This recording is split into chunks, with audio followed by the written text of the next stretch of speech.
You can kill me, but you will never destroy me. It takes strength to resist the dark side. Throughout heaven and earth, I alone am the honored one. Are you kidding? Why the hell should I wait for you? I know what it's like to try and rebuild a life. I had a bad day too, once. If you're having nightmares, then welcome to the club. My name's Subaru Natsuki, and I am the Knight of Amelia. Right now, all I can give you is just death. It wasn't for you in particular. You fought 100 men because it's not in your nature to run away. If you are feeling disheartened, that you are somehow not enough, set your heart ablaze.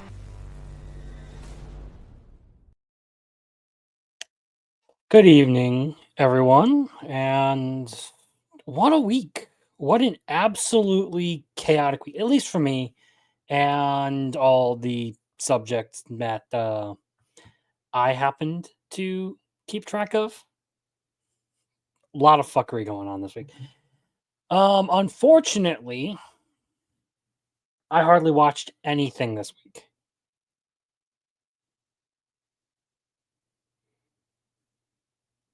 Ronnie, for the FBI, you mean the female body inspectors? God dang it, Ronnie.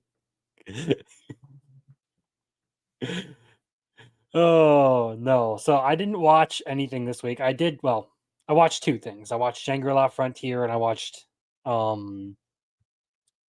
So I won't be doing my normal tier list stuff tonight. I'm still going to upload the video, but or I'm still going to record and upload the video and do all my stuff for that. But I do not have any rankings or whatever for the live show tonight because I didn't watch anything. And there's a couple of reasons for that. One, I am helping train the new guy at work. So there's part of that. And I also started hitting the gym this week, trying to get back on a proper health regimen and everything. Because you fall off the wagon on that, it's really hard to get started again. So I have not had the energy, and then there was the drama queen stuff, and I ended up sinking a lot of time into trying to make that video because I really wanted to experiment with some new stuff with editing and all that, try and emulate effects I had seen people do in their videos, which turned out it wasn't actually that hard for me to get there.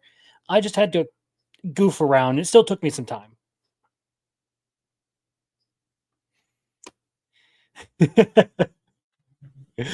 The funny thing is I made that joke myself to a couple of the guys that I've been going to the gym with about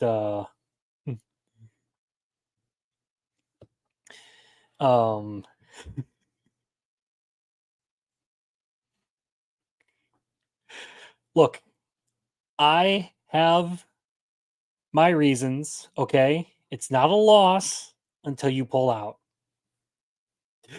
Take that out of context all you want. I guarantee you it's going to make a great clip.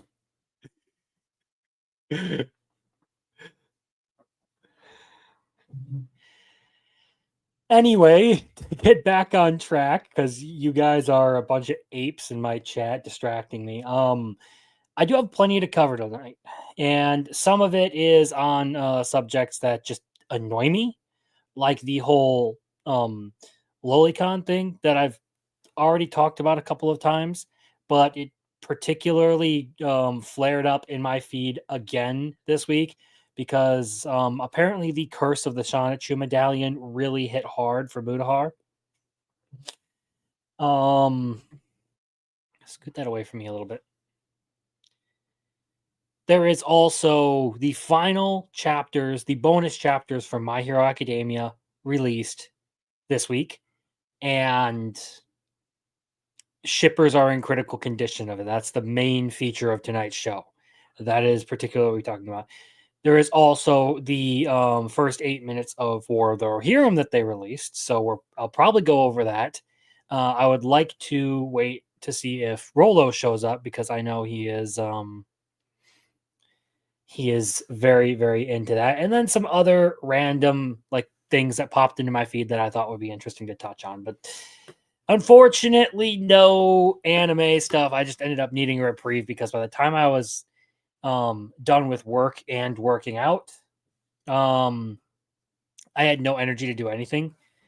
And I would basically come home, I would do the work on the videos and stuff that I needed to do, and then fuck off to bed because it was either get up early to work out because I start work at 7, or it is work out after work, which I've been working outside and it's been really fucking cold and we've been doing a lot of heavy lifting and stuff like that, like physical labor. So yeah. By the time I was actually like in my free time, I was dead tired and I was like, I don't want to do it. So tomorrow I'm going to catch up on everything. I'll do my weekly rankings in a recorded video because I actually like doing that a little bit more than just clipping the section out of my live stream and posting it. I feel like I get a little bit better production out of it doing it that way.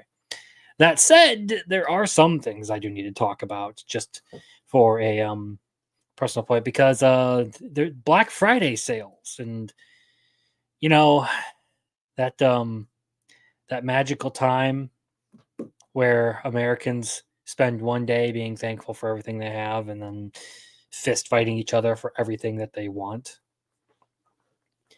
I do all my shopping online, so I got a bunch of stuff actually on decent discounts. So Black Friday is trash now. I don't know where you're going with that, Ronnie, but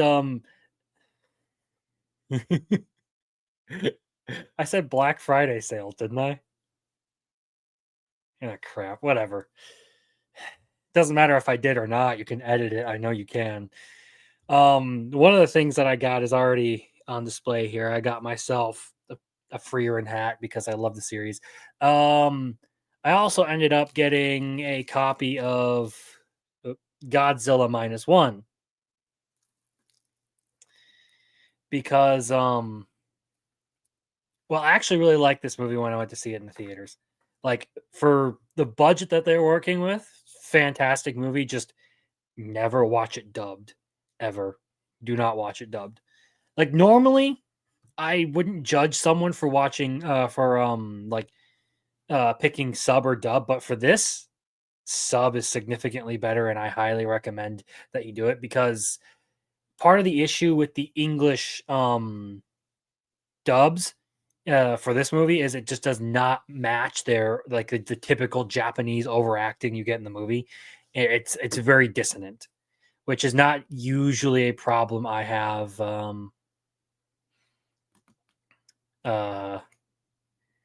It's not usually a problem I have with dubs because I can watch either of them. I started on dubs and then now watch subs just to keep up weekly. So that said, I do have a couple of things that I picked up. So if anyone's heard of the series, Level 1 Demon Lord and One Room Hero, I've been reading this one just as the volumes have come out. It's actually got an anime that came out early this year or last year. I forget. But it's a really, really fucking wild story. It takes some very basic Japanese fantasy tropes. Kind of feels a lot like Dragon Quest and stuff, especially with art design and everything. But basically turns the shenanigans up to a level 11 and has this whole enemies to frenemies sort of thing going on where the Demon Lord is basically disappointed in the hero who defeated him being a total bum after saving the world. Fun series. There's also secretary chick. I forget her name. Why do I forget the secretary chick's name? Let's just say she's got a nice ass. Just wait to watch it until I can watch it on our TV. Is the Demon Lord a hot waifu?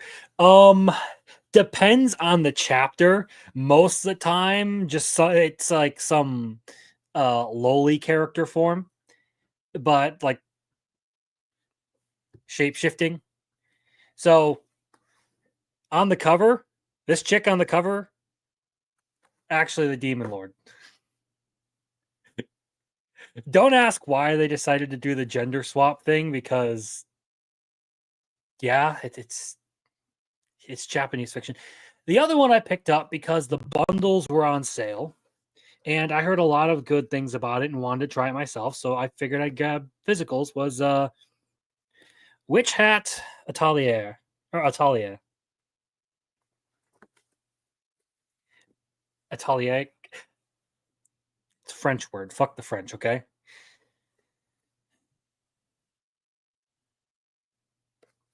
And right off the bat, I can say I do like the art style. I read the synopsis a while back, and I kind of forget what it's about, but I do like to give fantasy stuff a try, because fantasy is one of the most hit and miss genres in hit or miss genre in manga and anime, because some of them are like really good. They do good world building, are very interesting, have a unique premise and stuff. Think like Frieren or Dungeon Meshi or Claymore, Berserk. Those are like the kind of like fantasies that I end up really liking. Ones that seem to like explore their core concepts quite a bit. Other ones just don't feel too great. So right now I only have the 2 copies. I still have 3 and 4 that are supposed to come with this bundle that were on back order, and they won't be showing up anytime soon. The other thing I did get, though, and this one I have read a couple of volumes of because I wanted to check it out. I actually got it as a recommendation from an artist who I have talked with a bit and who has been around the channel. Kapoki mentioned, if you've heard me talk about Kapoki before, he's the guy who does Black Noblesse. I'm sorry for blanking on the name. And he mentioned that this series, Gachiakuta, was very similar in nature to what he was writing, to the comic he was working on. So I ended up picking up 3 volumes or 4 volumes. And 1 is still on back order. So number 3, I actually haven't read. I have read 1 and 2. So I have not read this guy yet, which I'm looking forward to. This one I do highly recommend because it's fucking rad, okay? Like the power system, character art is really good too. Great experience. And I also heard it's soon to be getting an anime adaptation, which Kagurabachi is also getting an anime adaptation. That's fucking wild to me.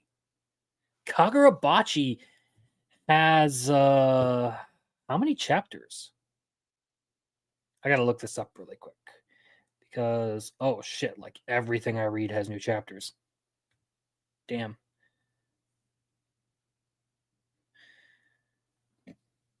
Dude, Ronnie's jokes don't faze me. I had to work.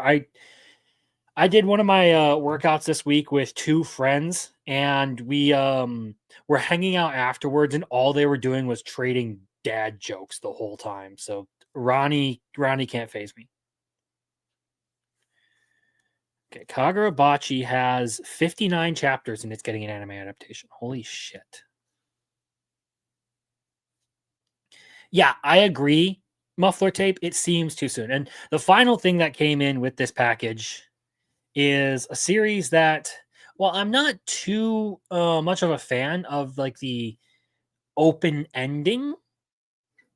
I do really like it overall. Blame. Very cool concept. I like the world.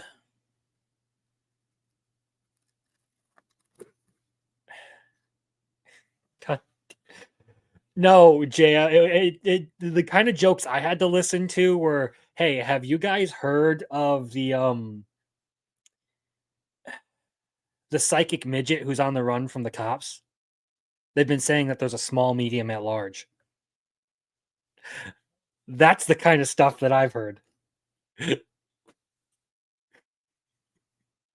But anyway, Blame's cool. So if you ever get the chance to like read it, I do recommend it, giving it a shot, because Tsutomu Nihei's artwork is very unique, but I like that it has a very hand-drawn aesthetic to it. Like I've talked about this before, and I don't quite know how to word it or to just if there's like a proper term for it, but a lot of art that I find in like some of like the newer mangas and stuff is very generic. It doesn't have any soul. It feels like it's the same thing as everyone else. This you can definitely tell when it's Tsutomu Nihei's style. And Knights of Sidonia actually wasn't even that bad. I enjoyed that series. As weird as it got at times, with the main character falling in love with the synthetic tentacle monster. Yeah, that's a thing. Still, overall, if you want to like judge it on its merits, Knights of Sidonia was a good story, and it had a good ending, if you ask me. And Blame, the only complaint I have is I feel like the ending is just way too open to really enjoy. The journey there, very good. I like everything they did. Kind of that like dark cyberpunk sort of thing. But and there's also a prequel to it. But I want all these master editions because I love like the big Tankobon volumes. They're just Attack on Titan, Berserk, Blame. I even went and got Ghost in the Shell and Nausicaa for as far as like the big volumes. And Monster. I got the Monster Deluxe stuff too. That was cool. So yeah, that's pretty much all I have for like updates and stuff for everything that like I've done this week. Well, actually, there is one other thing that I did. I caught all the way up on a series I mentioned before called Peddler from Another World. Kind of like a B or like a low B, high C tier isekai that I've been enjoying. And effectively, the idea is that this dude finds out that his grandma is like an immortal witch or whatever, and she created a portal in her house to travel between worlds and all that. So he basically abuses the fact that he has access to like modern technology and goods to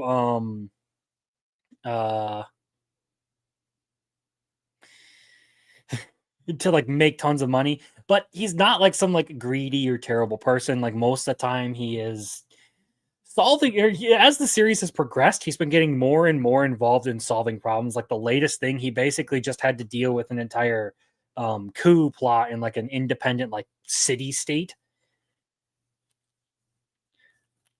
All because someone he knew asked him to play the role of her fiance so that she didn't have to marry some dickhead. It's an endearing series as far as the quality of the writing goes. It isn't quite as like serious or well thought out as I would like, but still enjoyable, still endearing. I do like the characters, the fact that it's like the always do good when you can sort of mentality for the main character, being very charitable and using whatever he can to try and help people out, like cure illnesses, fix political problems, help people in their social problems. So yeah, that's pretty much everything that I have watched this week. I mean, Dandadan's latest episode, great character development. This is one of the things I do like about the so basically JRPG side quest. Yes, kind of. Yeah. JRPG side quests, but your party consists of all of like the end game characters who are over leveled and can one shot every mob in the game.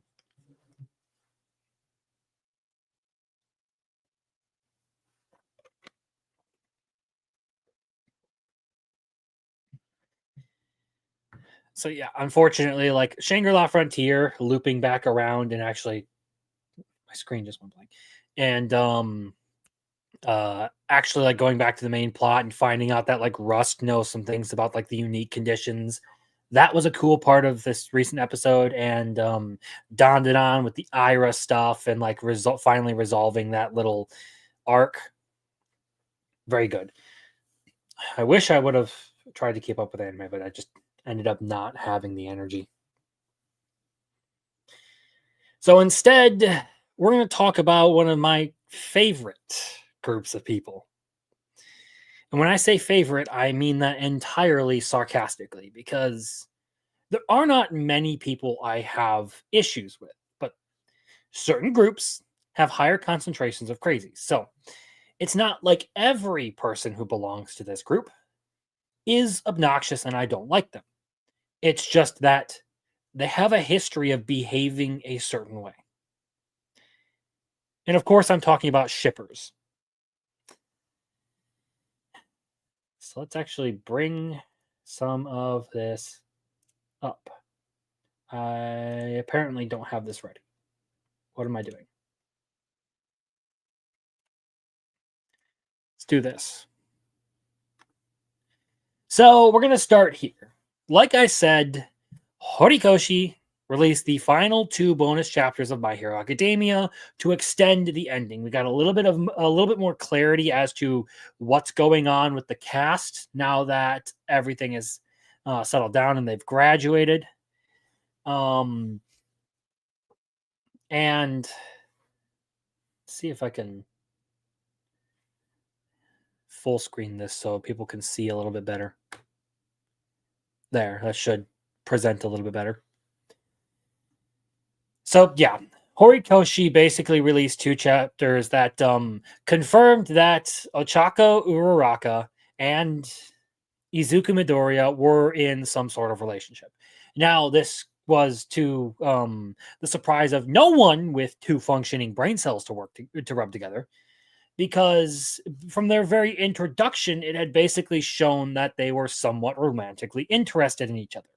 And now, because the show was far more dedicated to Deku's goals as a hero and his training and becoming the greatest hero of all time,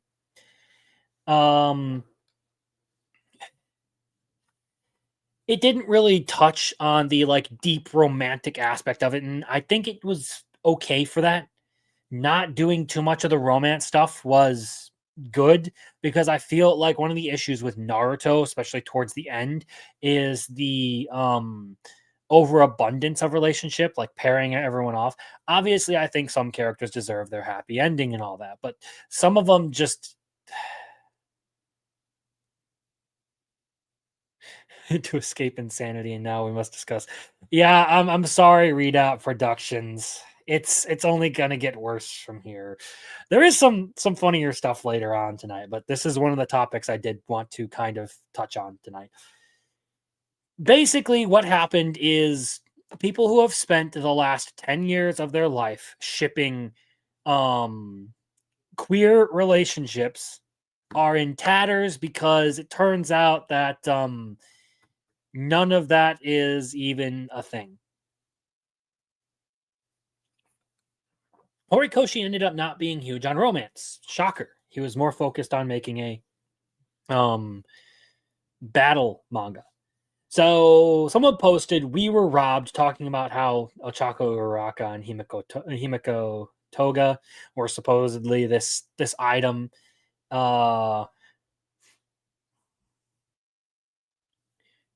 There's not really anything there. And of course, everyone ships Bakugo, Katsuki Bakugo and Izuku Midoriya together. Probably like the most toxic relationship you could be dealing with. Galadriel Sauron shippers. Oh yeah, I know. That's the issue I have. I am perfectly fine with people doing like headcanons and stuff. I don't care. Just keep it to yourself and don't let it affect your grip on reality, okay? That is my big issue with shippers, is so many times with multiple series, okay? We can talk about Domestic Girlfriend, we can talk about God, what is it? Bleach. Why did I forget Bleach? And we could talk about My Hero Academia now with how the shippers reacted to the way the authors wrote their stories. Oh, Dungeon Meshi, that's another one. Delicious in Dungeon has a very toxic contingent of shippers over Marcel and Fallon. Anyway, so here's where the insanity begins. People saying we were robbed, even though the series was never anything terribly romantically engaged. Let's move on to the next example. Here we have Display B. So Toga is canonically in love with Ochako. Bakugo canonically tried to propose to Deku and is pining over him. But the hetero ship won. Dude bros were right. Hori really did care about Japan's declining birth rate. So I just love the community note on this one, and I have to put this up there. An overworked office employee bonding over cigarettes. So I don't know a thing about romance. Anyway, the scene that they say was, Bakugo proposing to Deku was Bakugo offering Deku a place at his hero agency because he still feels guilty for bullying Deku throughout most of his life.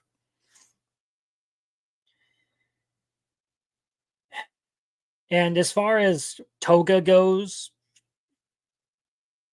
I mean, calling her a little bit unstable would be an understatement. Toga's whole villain arc is, why can't I stab people and drink their blood? That's an oversimplification, but it's funny to put it that way, okay? Just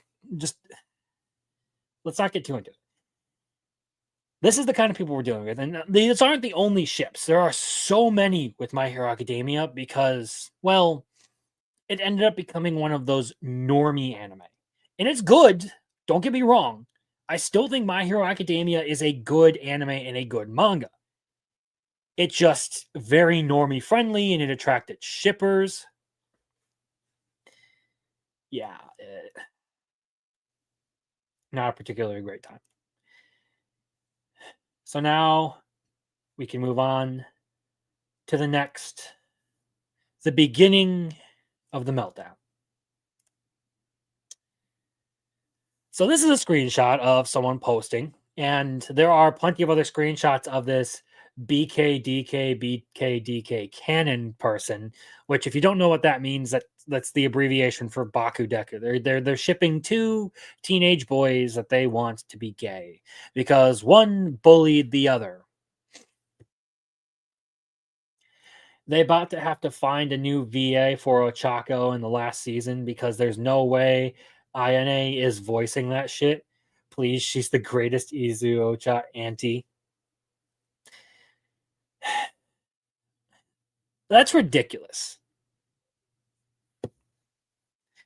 To think that someone would, there's no confirmation of this, so I'm just going off of this person's thoughts, to think like this person does, that someone will quit their job, their paying job, over a ship that they had no, or over a relationship in a story they had no part in writing. That's fucking ridiculous.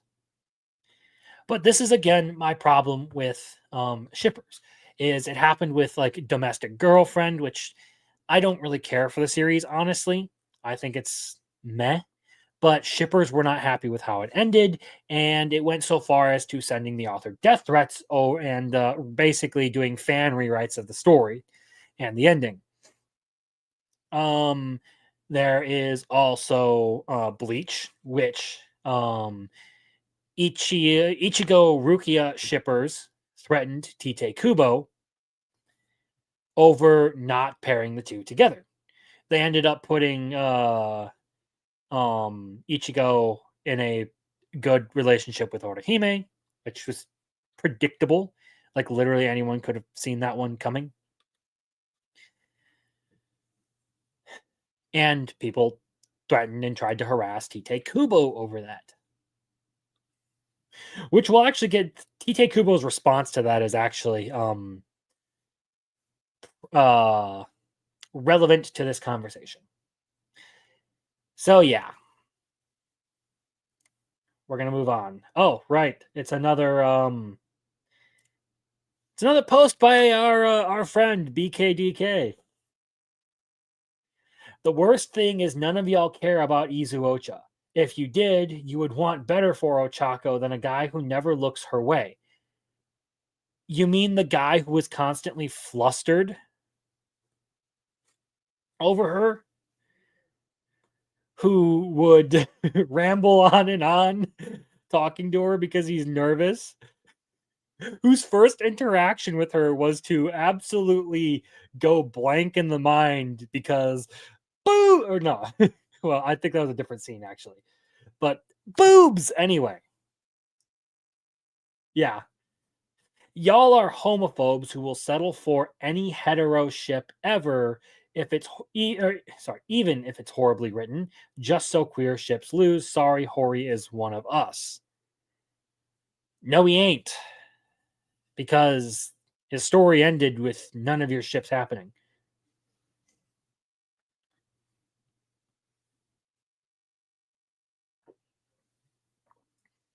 I love this person's response here. Never looks her way. She's literally his hero. Yeah, they just want to conveniently ignore this panel where Deku literally says like you're the person I look up to. Fuck.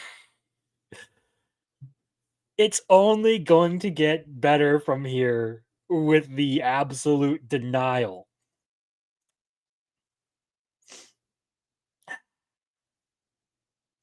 So here we go. We have hit denial. Bro, you can't even hold them in chains. They are saying chapter 431 is a non-canon story. They can't understand basic English. So here's what the post has to say, so everyone can see. OMG, there's a note between 430 and 431. Please correct me if it's translated badly, but Horikoshi says 429 and 430 are the actual final chapters, and 431 is we have released the characters from the story. Is it too early to cheer? 431 is not canon, MHA. It's an extra. Oh no. Oh no. And then of course we have 431 is non-canon. Reaction gif.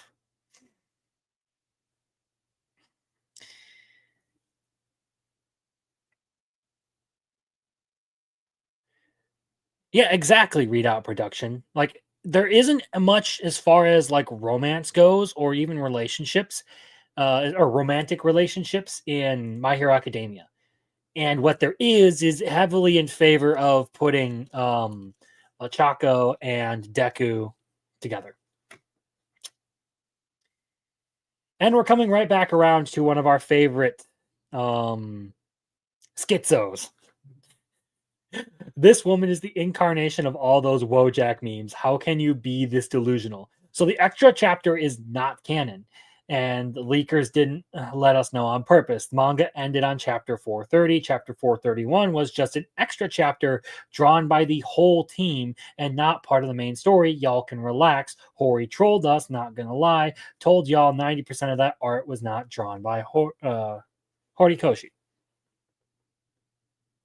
It's kind of concerning how much they need these ships. Yes, that's one of the big things. Like, for some reason, shippers have a high concentration of delusional people. And that's one of the big reasons I don't like them. It's kind of the same with the ReZero community. As much as I love ReZero, there is a high concentration of delusional people in there who just do not behave well with any other fandom. And same with Dragon Ball. Dragon Ball has a lot of delusional fans. And Naruto has a lot of delusional fans. And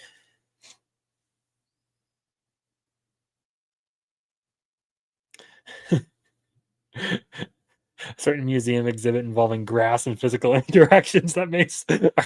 Are you suggesting low key that they go touch grass? Because that's brilliant. So yeah, no, this chapter actually happens to be completely canon. So here is the actual translation someone went through. So I hate misinformation. So here, the afterword. The practical final battle concluded with chapter 429 and chapter 430. And chapter 430 was like an epilogue or a bonus stage of sorts. If you still read this far, I'm truly grateful. Manga is a medium where, unlike novels or other forms, visual images do most of the storytelling. However, for the series to succeed, the characters' internal systems, their emotions, and psychological aspects are just as important as their powers and battles. It's a medium where every action of the character is tied to the development of their internal journey. Keep going, you can do it is something all living beings express in one way or another. This story was all about those struggles. Even though I wrote it, this manga often demanded more than I could give. By the way, just to clarify, this is all Horikoshi's writing. I had to push, even though I wrote it, this manga often demanded more than I could give. I had to push myself to my absolute limit to create something better than what I was capable of. I was constantly under pressure during the serialization, fighting my own self-consciousness. Every day felt like a battle where I questioned whether or I could write something better than the day before. I had no idea if readers would continue to believe in and support me. I kept asking myself if I was doing enough.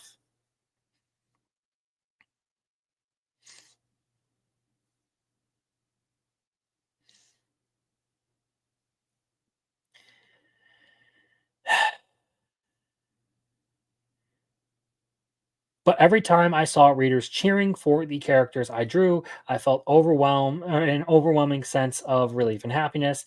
That trust gave me strength. You, the readers, are the ones who gave me this power, and because of that, I consider myself incredibly lucky to have had you as my supporters. Even though I might appear strong as a creator, in reality, I'm just as fragile and vulnerable as anyone else. I'm not someone who can do everything effortlessly, but because of you, I was able to move forward. I just lost where it was. Even though I thought I couldn't. After nearly a decade of My Hero Academia, it's become clear to me that this series has been like gasoline to my soul. It fueled me, challenged me, helped me grow. I'm truly grateful for all of you being a part of this journey. With chapter 431, the story will conclude.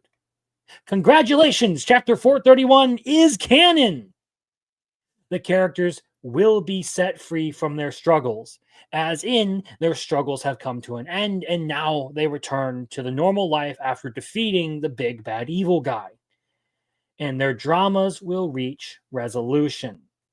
So, tying up all the threads, and particularly the stuff between Deku and Uraraka. So there's literally the word in the final line that isn't in your translations. Chapter 431, the story will come to an end. At that point, I will put the camera down and release the characters from their struggles.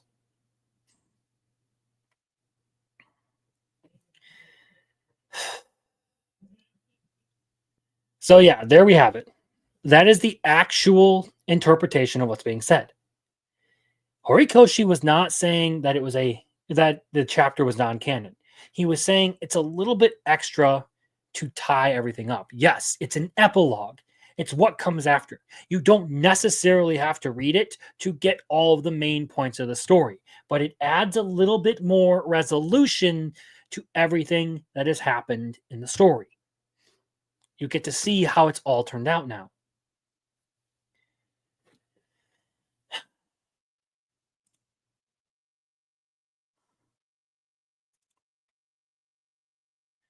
So we have 2 more points on the shipper stuff before we can move along.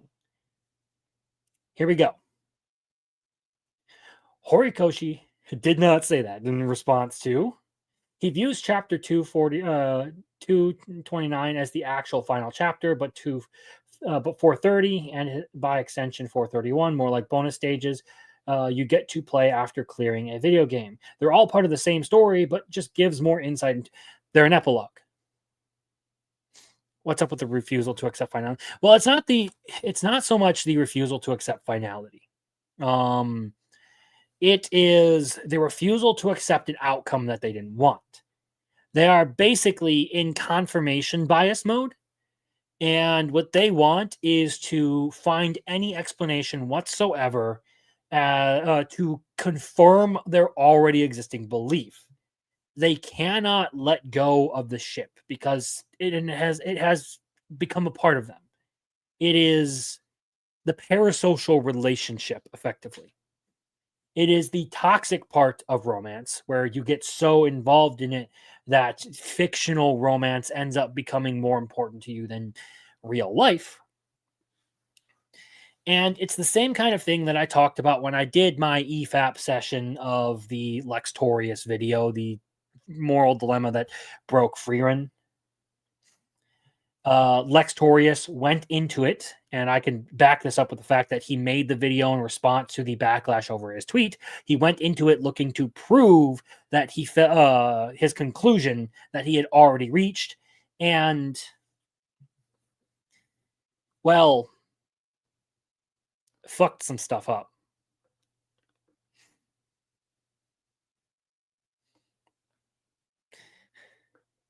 So yes, confirmation bias. These people are looking for literally anything that will confirm what they want to be true.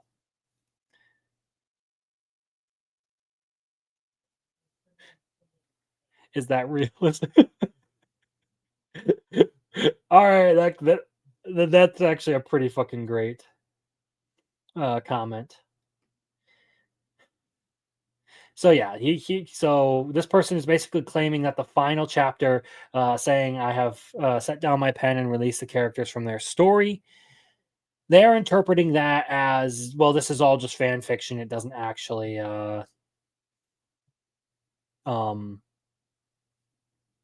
it doesn't actually matter. It's not part of the story. It's not canon. When all Horikoshi is saying is, this is the end. Like, this is the epilogue. This is how things went. Now I put my pen down and the story is over. The characters' lives are no longer recorded. Do what you want with it. But we're talking about a person named Reese Daily Lesbianism, who literally has, I'm a sex worker in their bio. Damn. Can't possibly expect that to not be biased. The food. Oh boy. So there's one more thing to talk about. Because I mentioned him earlier, we got to talk about the Tite Kubo.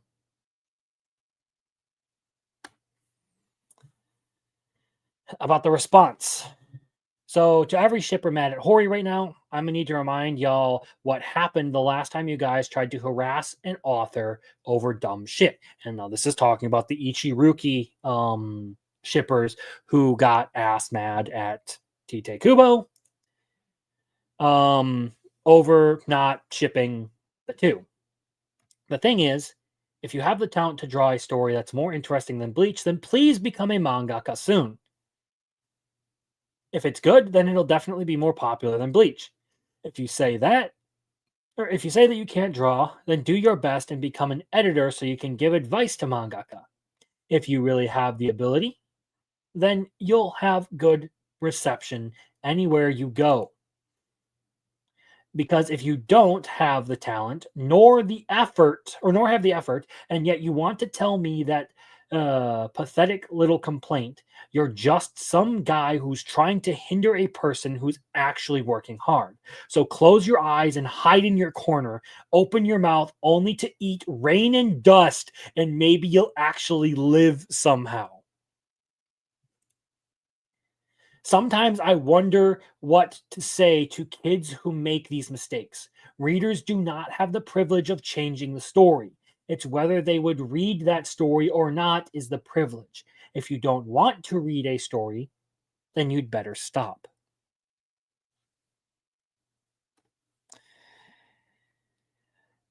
Wise words from Tite Kubo. Something I damn well respect for saying. And something I do generally agree with. People like to act towards fiction like they have some sort of say over what the author writes. No, you have a say over your opinion of it and whether you continue reading it or not. There is a difference between me saying I don't like either of the endings that could have been for Oshi no Ko. Now, the one we got was ass, okay? The other one that the actual creator wanted to go for was the incest route of, making the brother and sister, Aqua and Ruby, a thing. I don't like either of those.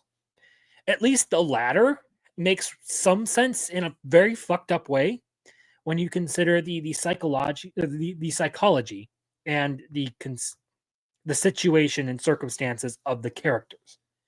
Considering that, it makes a fucked up bit of sense.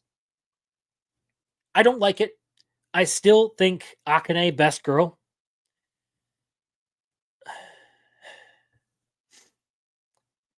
But you as the reader do not have control over what the author does. You can say you can wish they would have done something different. Like I say, I wish the creator of Oshi no Ko would have done something different than the two endings that have been discussed. That doesn't mean I have a right to tell them how to write their story. And it doesn't mean anyone has a right to tell me how to write my stories or how to write my videos or anything like that. Okay? When it comes to entertainment, you have the right basically to form an opinion on it, to like or dislike something, and to choose whether or not to continue watching it. And that is the line that shippers just don't seem to understand. And a lot of times they end up sending death threats at people and trying to bully them and talk about like everything that they should have done wrong or they should have done to make it better. It isn't fair nor feasible to say that the author must cater to the audience. Obviously, when you create something, you want to create something that a good group of people will like, because that's how you make a profit off of it. That is the point of writing something, is for people to consume it and generally to enjoy it or to take something from it. Therefore, you kind of want them to enjoy it so that they stick around longer. But if you try to cater to every single person who complains at you on social media, this is the problem with modern media from the West, is they think that people who complain on Twitter are the audience. They don't realize that those people are generally the crazies who just don't give a fuck about anything that isn't what they want. They're narcissistic to their core. Man. Yeah. Good to see you. What's up, yo? Unfortunately, I haven't watched Bleach this week, so. Oh, dude, I've been dead tired. I've been hitting the gym again.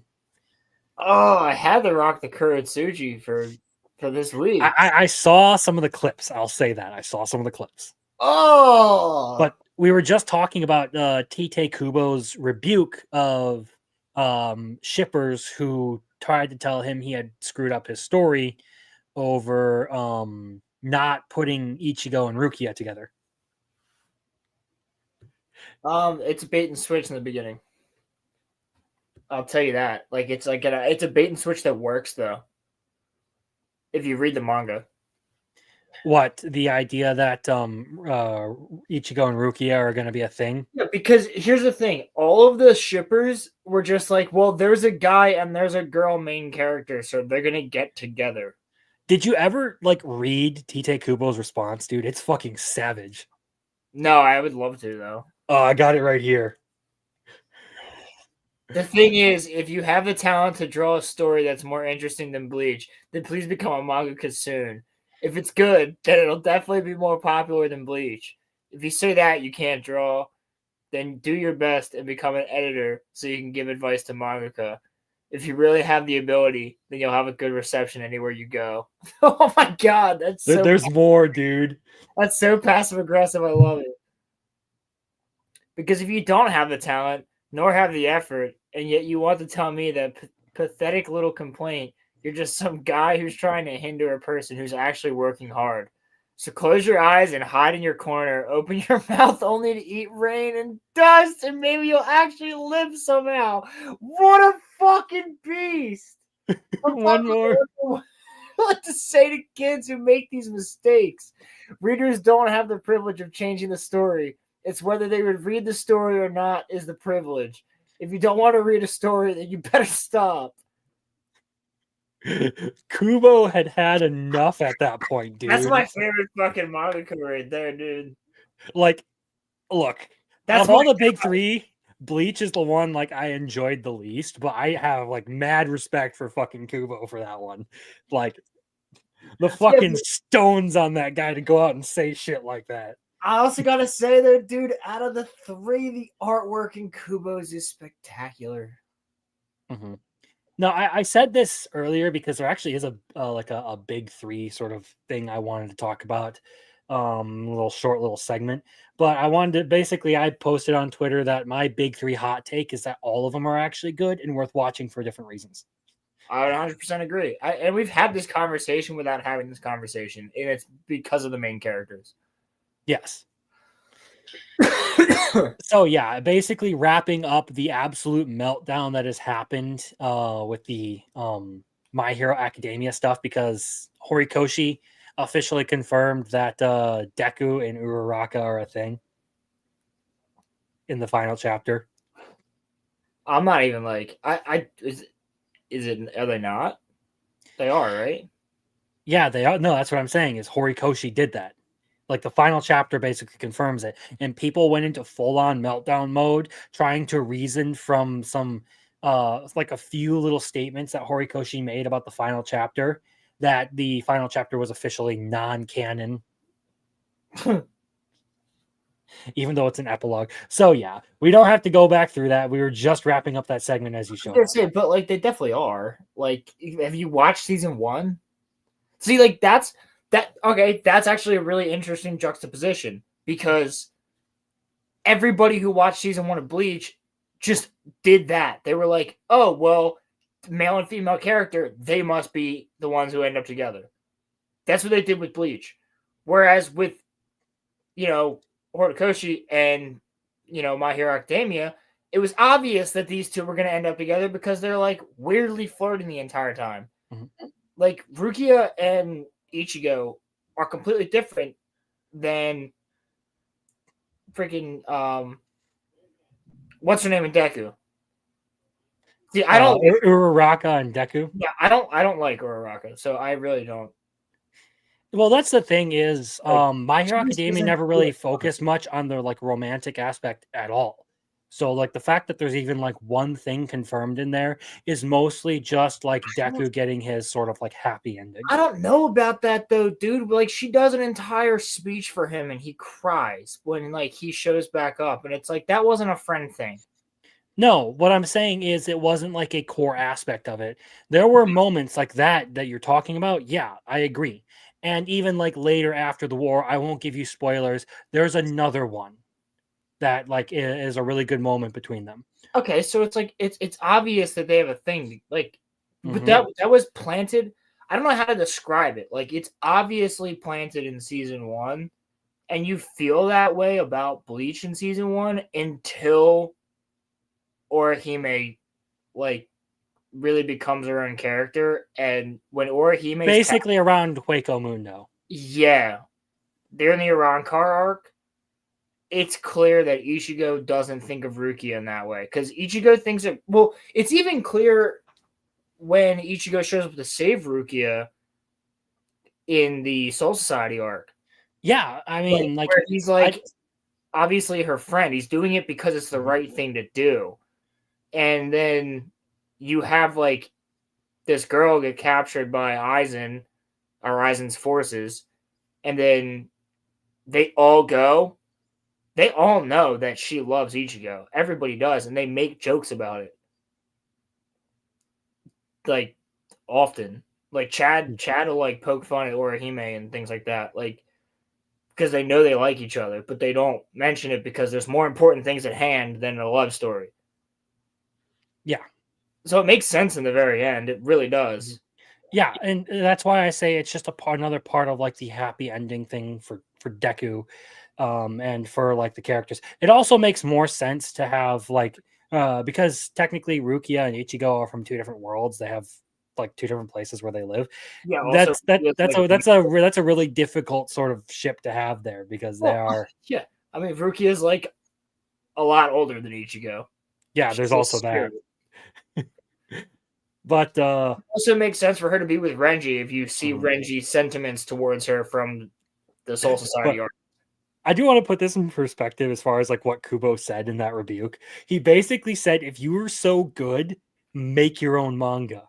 If you think you're such hot shit, go make your own manga and go succeed and be more popular than me. I just gotta say that. Otherwise, shut the fuck up. He literally was being straight up Kuratsuchi right there. He was being Mayuri. Like this profile picture right here, that was him. He was channeling his inner fucking Kuratsuchi. Like, oh, if you're such a good scientist, why don't you make something good?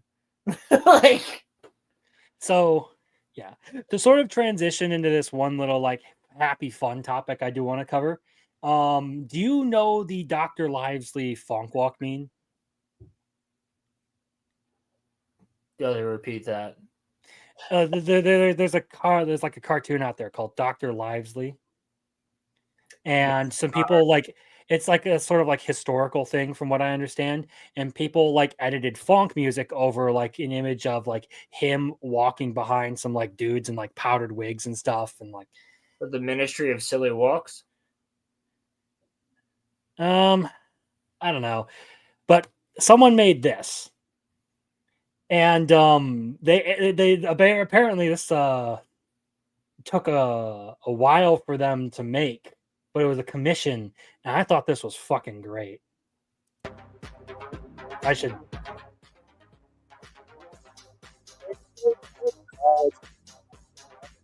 How the characters change over time.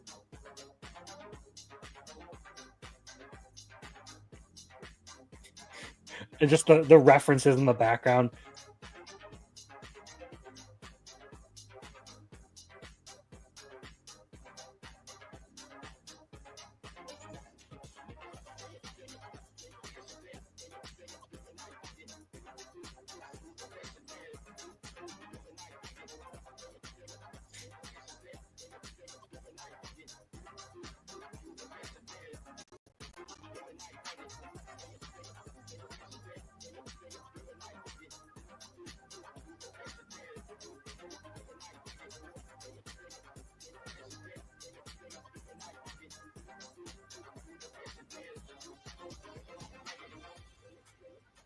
Oh, the Ukiyo fight in the background? Let's go.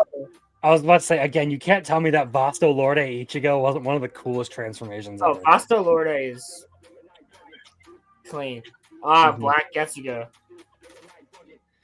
Yeah, it's... They go through just about everything. I just want to say, like, that's why they're the big three. Like, yeah.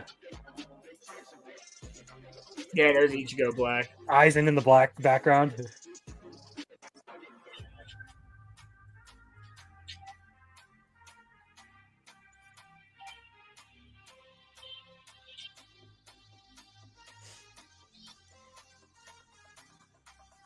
And just going through all like the final transformations.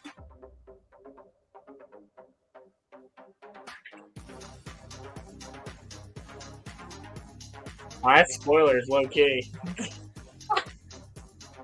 I know, but like, I just loved this animation. I'm like, this is actually something I think is really cool. And now I can see Like- why it took a while. Yeah. Oh, you walk, yo! Oh shit!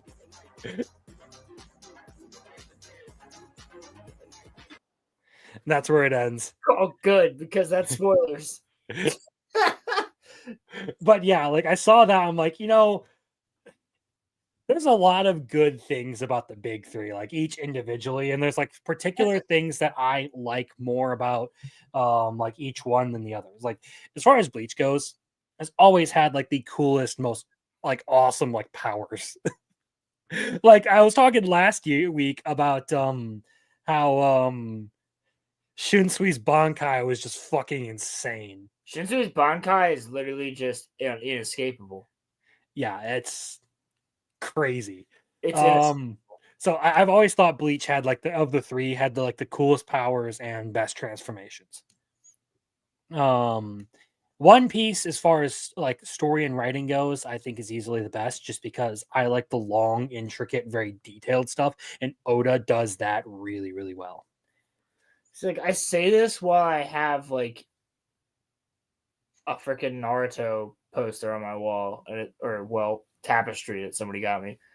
Like I have a Naruto tapestry on my wall, and it's like I love and a Naruto statue to my right. Like, well, it's Itachi and Nagato, but I freaking love these characters. But like, just Bleach hits different for me. Like I appreciate all three of them, and I love all three of them. It's just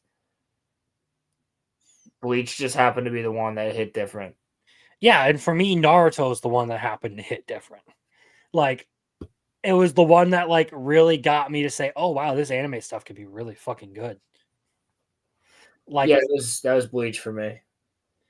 like there were genuinely moments in Naruto where I was like, "Wow, that really fucking cut me deep." You know what the funniest thing is too? The first 2 episodes of Bleach are what got me into Bleach, because somebody goes, it just starts out with like this kid that can see ghosts, and then he also like ends up being able to see like these demon type things, and like there's this group of like samurai that fight them. And I was like, that sounds pretty cool. Yeah, my friend sold. Well, I say sold because I didn't really like come around on Bleach until much more recently. He basically pitched me Bleach as like these like ghost samurai with like really power, or with like swords that have like unique powers and stuff, and the powers have all these different stages. He goes through like talking about all like the power system and how like Shikai and Bankai work. See, nobody even told me that. I was like, okay, that sounds kind of cool. Somebody literally just told me, like, because they were a normie themselves. So like the normie was like, yo, like this kid can see ghosts, and like because he can see ghosts, he can also see demons and like the people that kill him. And like there's this group of like ninja samurai type people that just kill him. And I was like, well, like what do they do? He goes, they all have powers, and like all their powers are different. And I was like, oh, that sounds pretty cool. Like I'll check this out. Like, you already had me at like kid that can see ghosts that ends up becoming like one of them. And I was like, oh, okay, I'm down. But I remember I remember watching episodes here and there, but I never watched the show. Now it's literally my favorite anime. And like I will tell you, like Star Wars is my favorite fucking franchise, but like I'll talk shit on it. I'll fucking talk shit on Bleach too. Like, oh yeah, same with like Naruto. I have discussed my issues with Naruto. Like there are most definitely flaws to Naruto. Yeah, it's still my favorite though. And dude, Naruto is like up there for me. I love Naruto. Like half the problem could be solved if they stopped with the fucking flashbacks in the Fourth Great Ninja War. Yeah, and Bleach's problems could be solved without the filler. But then, if they had foreshadowed Kaguya far sooner in the series, that probably would have solved another part of it. Yep. I was like dug in all of Naruto, even the filler. But here's the thing. Here's one thing that Naruto does that Bleach also does. It doesn't necessarily tell you it's filler. Because there's random shit that pops up later in the show that's like, oh, that shit was canon because they talk about it. Yeah. And they might mention it in like a couple conversations, or they might have a quick flashback, like the Crystal Girl and like the guy who has like the literal lightsaber made of lightning in Naruto. Like they're both canon, but they feel like filler arcs, but they're both canon. Yes. And it's the same thing with Bleach. It's like you have this whole arc where there's a Soul Society, like you have the Bount arc, of course, but they mention Kadia in the fight with Aizen.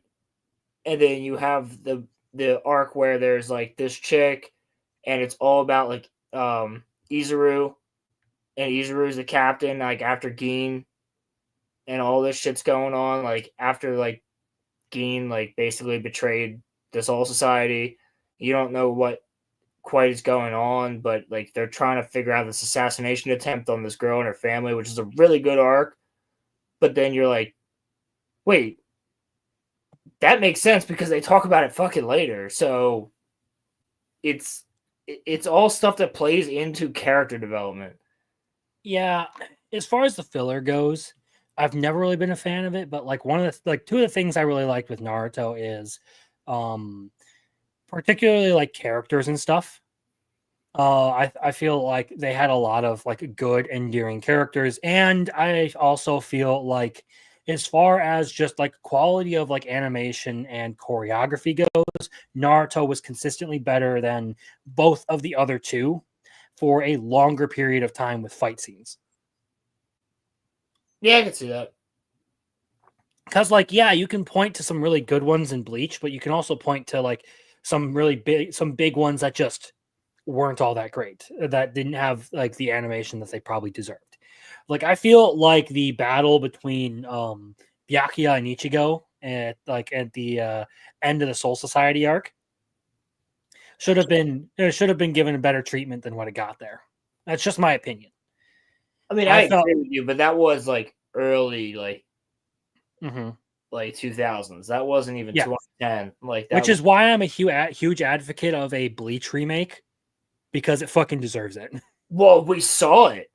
They dropped that trailer of like where it was like 2 minutes of all the greatest fights. Yeah. Well, the thing about that is that was just promotional for the anniversary. I get it, but like it's possible. Yes.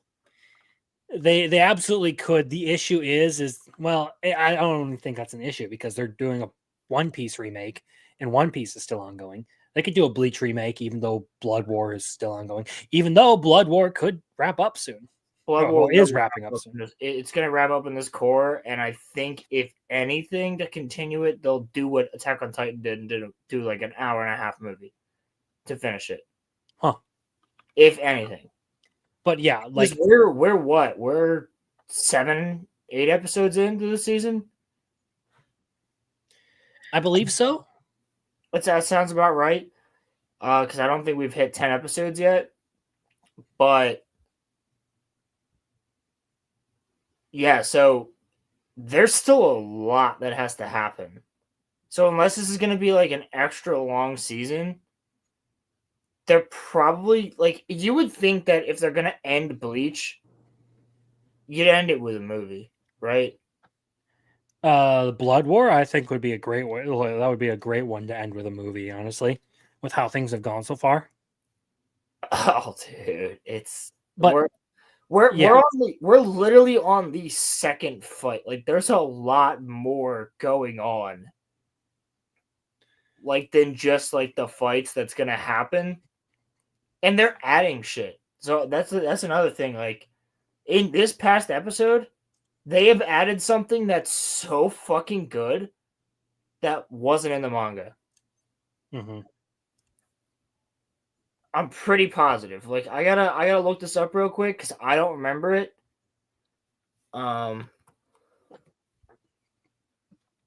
But to sort of loop back to the point I was making about the animation, like when it comes to like the important fights for Naruto and stuff, animation and choreography were taken very seriously. Like you can look at like Obito versus Kakashi. that was a big one for me because there were a lot of things that blended together, like the music, the storytelling surrounding it, like the flashing back and like contrasting where they were and where they are now, and just the overall choreography of the fight and the use of powers and all that.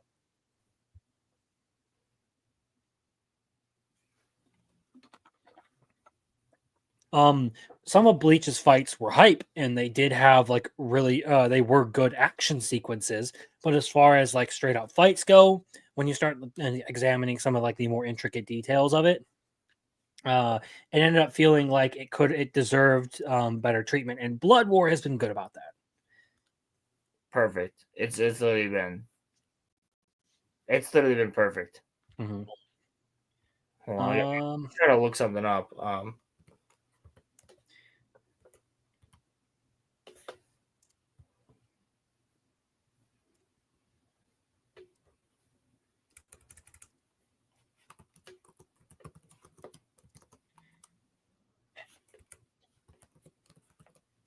Oh boy.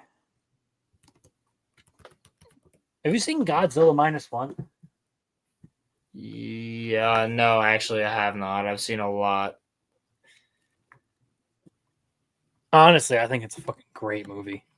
That's what, dude. Unlike the next thing that's going to be coming out this upcoming week that we're going to talk a little bit about.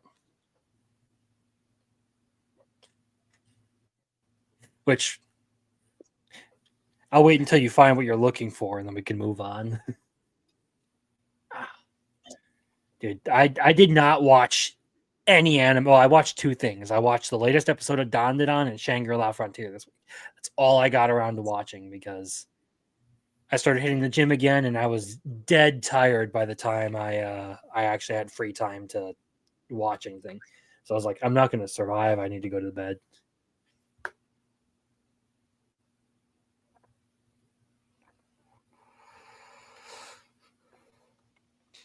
Hold on. Still struggling? I'm just internet.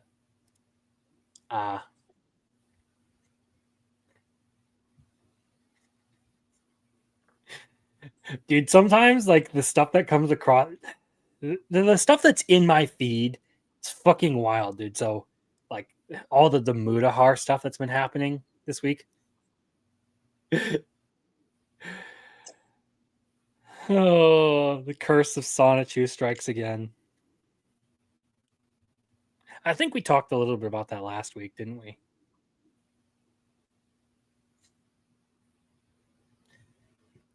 Yeah, so like I don't believe this was in the manga, but I could be wrong, but a certain character shows up like in this episode.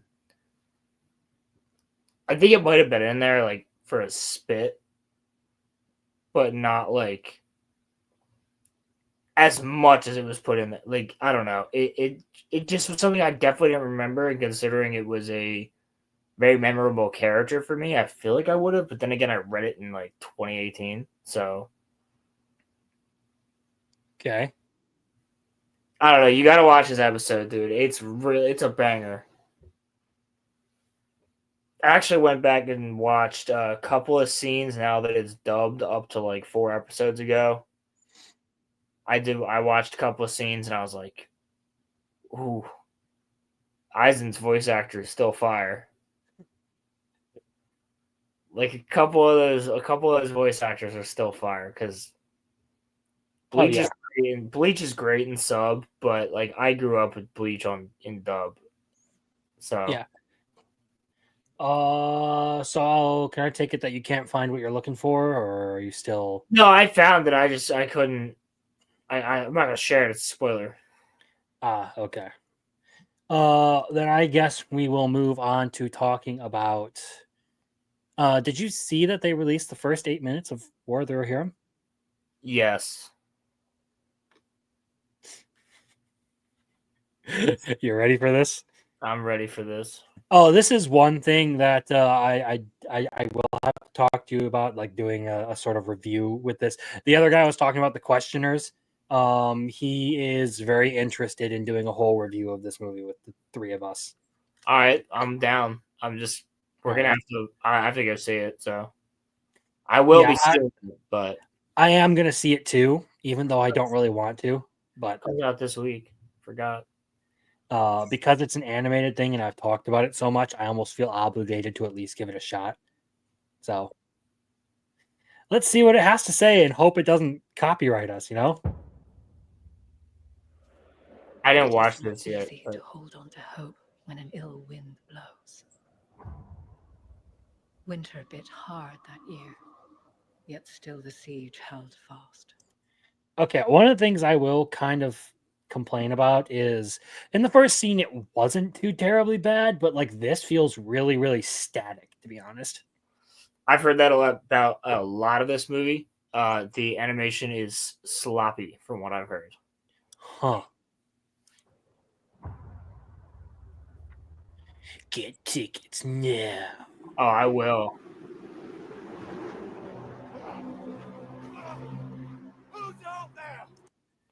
Yeah, like that's terrible. Yeah, that's That's terrible. Pilgrim. I'll be waiting for the Tuesday after it comes out. Only $5 a ticket. Don't want to spend 15 on this. Yeah, but you're gonna see it because you're a slut for Middle Earth, just like I am. Yeah, pretty much. I got fucking review Rings of Power with me. Yeah. But yeah, like I agree. Like the animation for this in the trailers, it looked okay. This is starting to look really, really like I've seen like hentai with less static. Dude, it's almost like the trailer sped it up to make it look like it moved like that. Like that right there, that still image looks fucking terrible. Yeah, I don't know what the design on this face is. It just doesn't look right to me. There's something off about it. Why are his teeth like that? I also feel like that That's voice, a human. That's a human. Why does he have spiky teeth? because he's a wild man. That doesn't matter. That's a human. They don't do I know. that. I also feel like the voice does not match this character. That is one thing I'm very particular about is when like dubs have really bad matching for like voices and stuff. I could do that voice. Show yourself.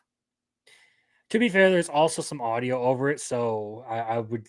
No, dude, I've actually heard that the voice acting is very static and bullshit. I highly suggest anybody go and watch like Nerdronic talk about this because he's seen the movie.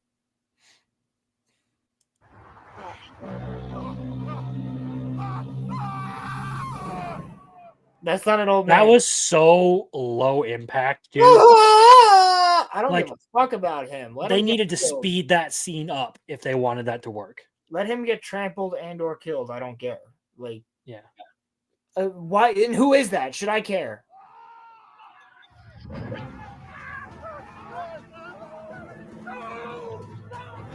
Dude, there's so little audio going on for the number of guys who are running. Yeah. I feel like they're all just waiting their turn to scream. What happened here? Speak. He killed them all. I saw. He tore them apart with his bare hands. See, that voice actually kind of fits the character. The other guy, not this guy. He's the only one who sounds like he's from Lord of the Rings. Who did? Hammerhand is no living man. It's not natural, the thing I saw. He's coming for us all. Yeah, Muffler too. The movie's gonna be bad, unfortunately. Save us.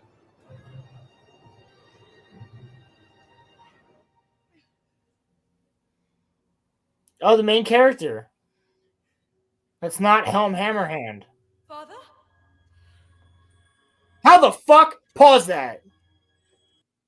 How the fuck did he 100 sneak his way out of that shit? Right?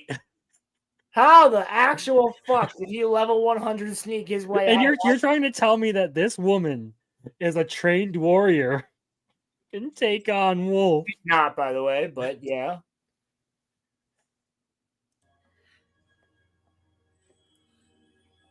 That looks like mocap there. That's mocap. That's mocap 100%.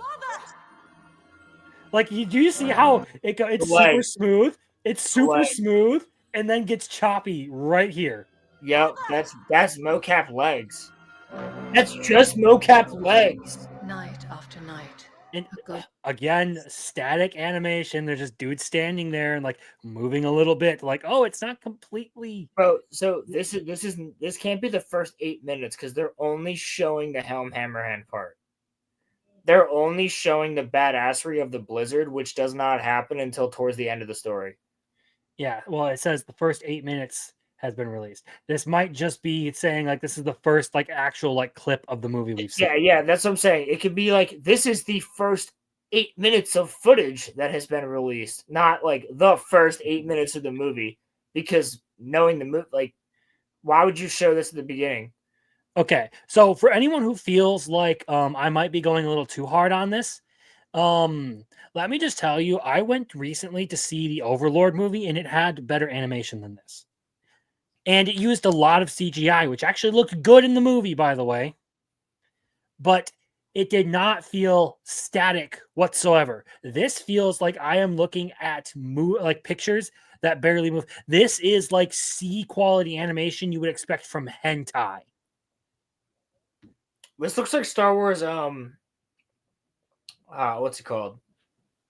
Visions. Star Wars Visions. But there's been Visions that look better than this. Huh. Also, this guy's face over here. You see that? Yeah, what the fuck? He looks like a fucking fish. He looks like a fucking brute from Halo. Ghostly horn echoed. Yeah, like they're all standing still. The harbinger of death. Fear took hold of Wolf's men. Whispers spread that Helm Hammerhand was human no more. He bore no weapon, and no weapon could smite him. This is not what happened. Terror, born of madness and grief. A wraith. Alright, that's not what... Wolf returned to a camp stalked by death. His carefully laid plans in disarray. He was king of nothing. Okay, maybe this is the first 8 minutes, but still, like, Helm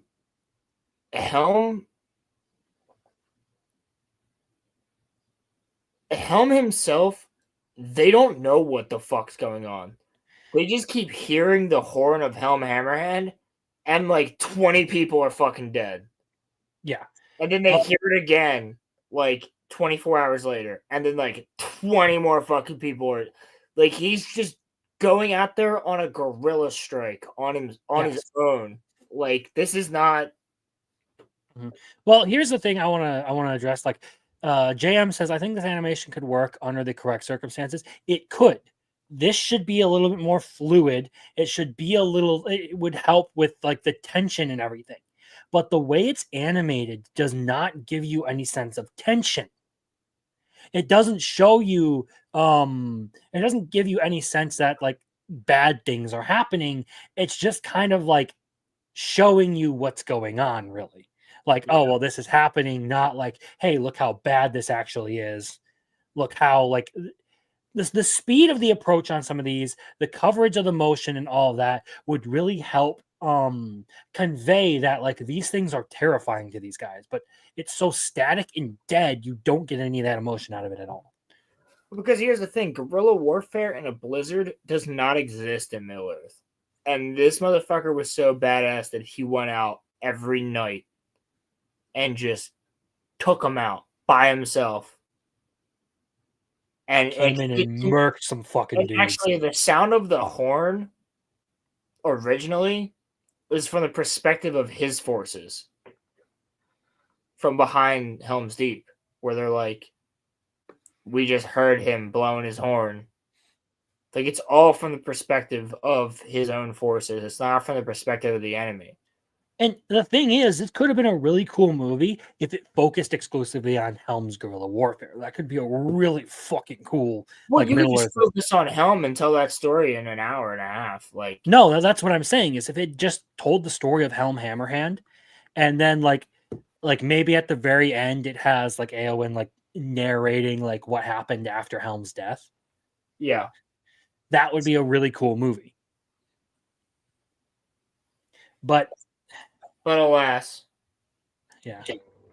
And also, I just want to point out, like, look at the that almost looks realistic. yeah. Some of it looks. That's why it's so uncanny, because some of it looks really good, and other parts of it look like what? Yeah, other parts of it are like too dark or muddled to actually like be able to make it So, out. I guess that it's like a lighting thing, but in some cases that's not helping because that looks like you just took that looks like a set piece, not an animation. So there was a way to blend this, and despite what you may think of the product, Clone Wars Season 7, Ahsoka versus Darth Maul blends it perfectly. Because you have motion capture actors in a static animated set. And the way that it works is freaking perfect. Now, given it's not anime, it's like 3D animation, but you have static objects in the background. You have static sets, but you have motion capture actors working in that. And it flows perfectly. It's not impossible to do. Mm-hmm. Like, part of this actually reminds me of the original fucking Lord of the Rings movie.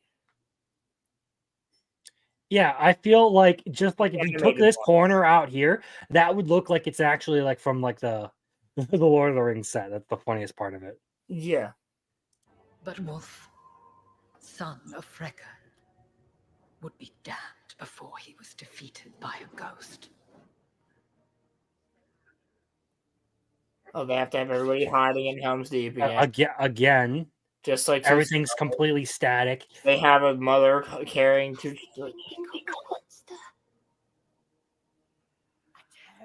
Unholy sight, eyes that burn like coals as he feasts on the flesh.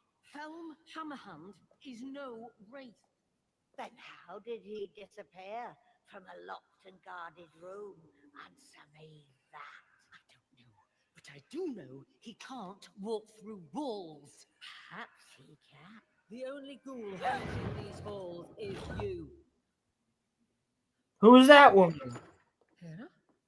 Olwen, can you hear me? Hera?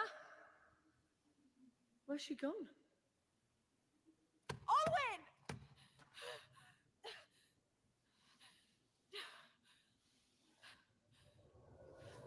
I mean, this part's not so bad. The animation's still kind of choppy for a movie. That's what I will complain about. And that's not so bad either if the character designs were more consistent with her. It's like they're trying to emulate like Miyazaki, but they're not quite doing it. And hold on. I want to watch that again. Again, the there's a dissonance in motion where like sometimes it gets really smooth and sometimes like the way it pans away from her while she's walking, it just I don't like know. This looks like Miyazaki like animation without the movement of Miyazaki animation. Like it's like they're going for the style. Like if you look at this character and you look at certain Miyazaki movies, they look very similar. But yeah, I know what you mean. It's just I feel like some things just aren't consistent with the way that it's made. Father?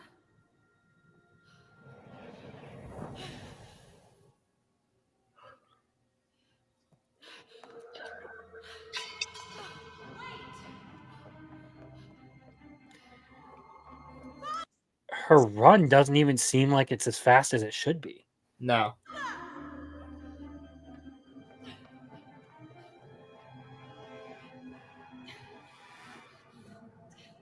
Like that's not a run. That's a jog. She's jogging. No, that's my cooldown after 20 minutes on a treadmill. Yeah.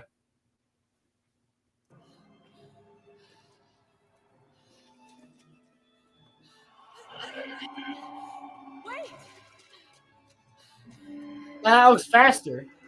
Okay, also I wanna talk about how, like, look at the background versus her.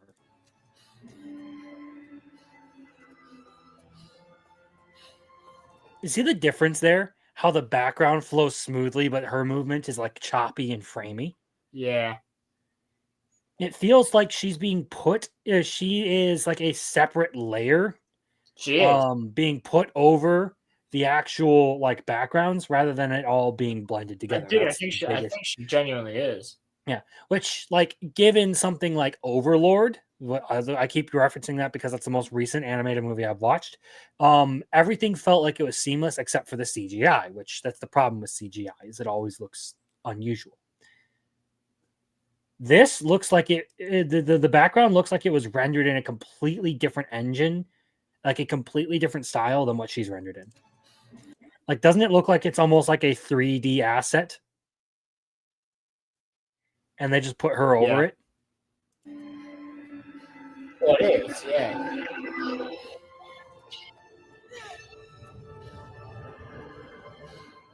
Oh no, that looks so wrong. It didn't. No, I'm just talking about like notice how like she sticks out from the Yeah, I was background gonna here. say, Like she doesn't blend with her background here.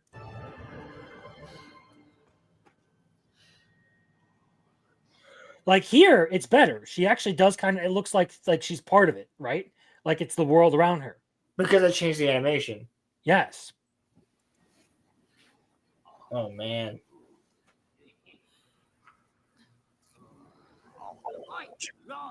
Check 'em before you eat 'em. You fat slug. Why is there orcs? Why is there orcs? I told you before. Orders from on high. That's not black speech either. What does Mordor want with rings anyway? Hey, the less I know, the better. Again, those voices actually. Dude, no, dude, no. No. This? No. Pause this. They're gonna make him a wraith. They're gonna give him a rings of power. No. That's the one thing that I've said about like Shadow of Mordor that they did wrong. He was not one of the wraiths. He's not one of the 9. They're gonna make him one of the 9. That's why there's orcs here looking for rings. Because Helm fell and they're looking for the ring from Helm.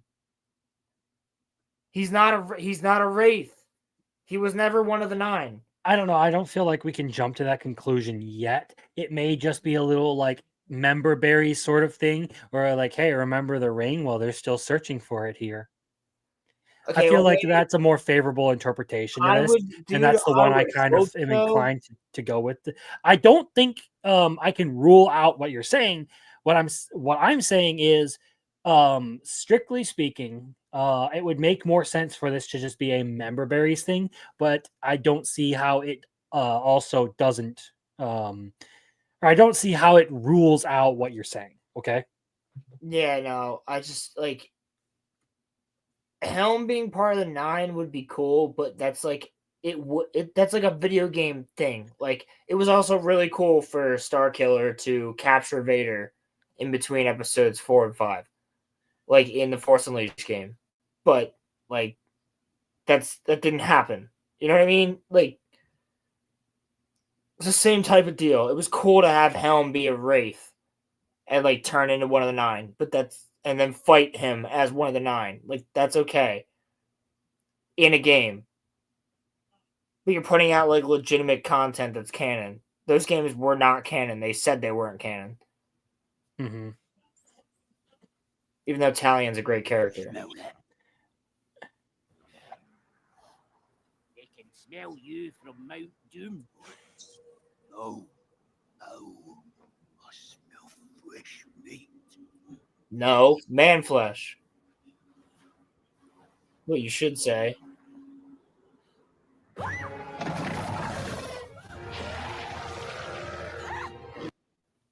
What is that? Well, first of all, why is it not moving at all? Why is it just sitting there staring at her? Why didn't it immediately react to her? What is that? I don't know. Got our souls alive, woman. Not much meat on her. May as well feed her to the beast. Okay, his voice acting kind of sucks. All three of their voice acting sucks. They don't sound like looks like meat's back on the menu, boys. Well, no, that's not the voice acting. That's scripting. His line delivery is fucking mechanical. Like just listen to him deliver some of these lines. May as well feed her to the beast. May as well feed her to the beast. No, you know what he sounds like? He sounds like a really shitty person trying to do a Davy Jones accent. Like that's what he sounds like. No, he sounds like he is Dude, never like death. Like it sounds like it's his first time reading a script and he doesn't know how to make it sound natural. Might as well feed her to the beast, Jack Sparrow. Like that's what I'm getting out of him. Mm-hmm. Like their voices match, it's just their delivery and their skill in voice acting kind of sucks. Like, I'm sorry, like pause it again. Like, what happened to the orcs? Like, where they're like, yeah, why couldn't we get some meat? Like, you like they did. Like, they were weird, man. Like, this just sounds like some bullshit Cockney guy you just picked up. Like, again, this thing is supposed to be like a mindless animal or whatever. That's supposed to be. They call it the beast, so I guess it's just some sort of like trained animal or whatever. It supposedly, I guess, is a snow troll, but those are literally a Rings of Power creation. Snow trolls don't exist. There's mountain trolls, there's hill trolls, and there's cave trolls. Snow trolls are not a thing. Mountain trolls and quote unquote snow trolls are the same thing.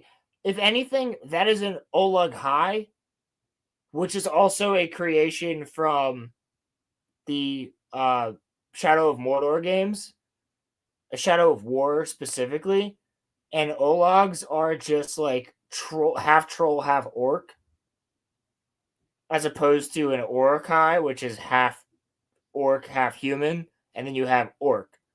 So these are I would assume that's an Olag High because it shouldn't be a troll. But even still, whether or not it is or isn't, it's not. Well, yeah, they're not in the books, I should say. Jam Neil 8 Van, you are correct. But a snow troll and a mountain troll by proxy are the same. They are just a different species of mountain troll. Yeah, we're almost to the end of this misery. I'm sorry. My Tolkien brain's kicking in. I don't mind. This is the beginning of a hentai.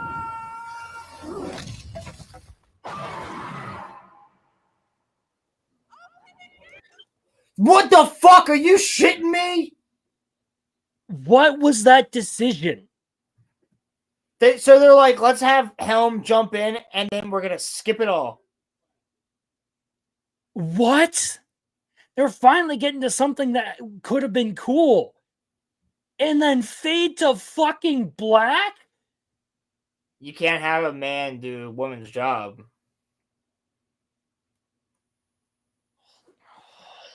I'm so disappointed in that decision because I wanted to see there was like actually something cool that could have been there. Maybe it's like actually going to show in the movie and they've just like clipped it around. Oh, I actually heard from Gary's review that it does not. They don't show any of Helm's badass parts.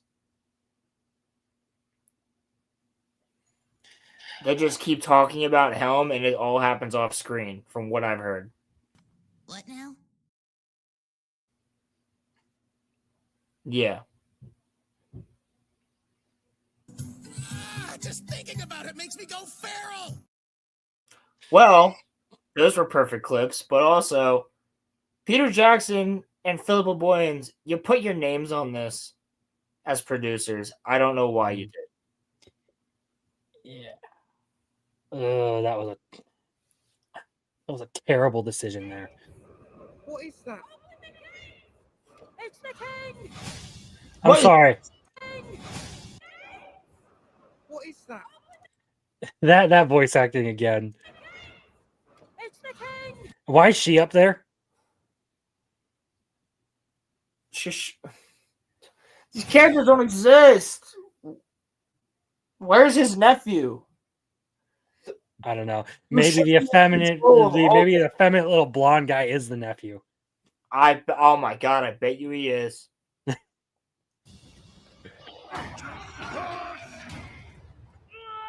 Are they really clipping it like that? That's not how the fucking gate opens.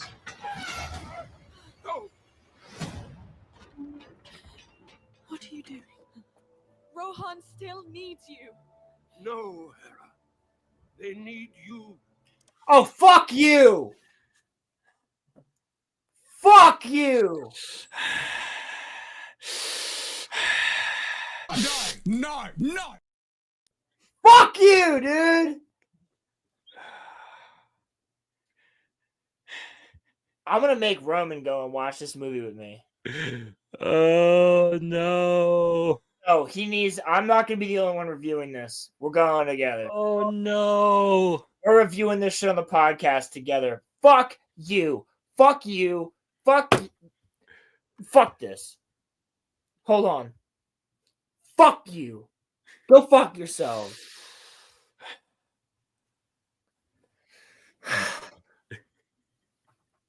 Fucking.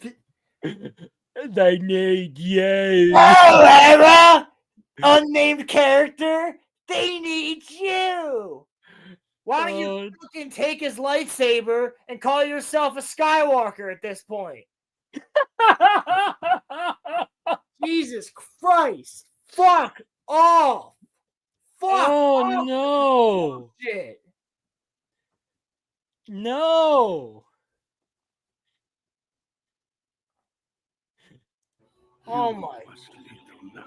Yeah, of course! Of course! I could have guessed that.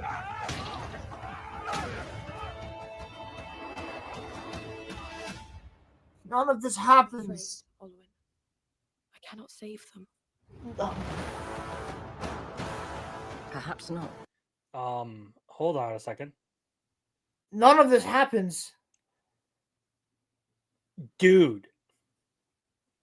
Are you fucking kidding me with that? Yeah, that's... There is no way they just copied some fire over the top of some buildings. They did! No! You light buildings on fire on top of each other, dude. I could do this on my fucking podcast easy in like 10 minutes. Not even.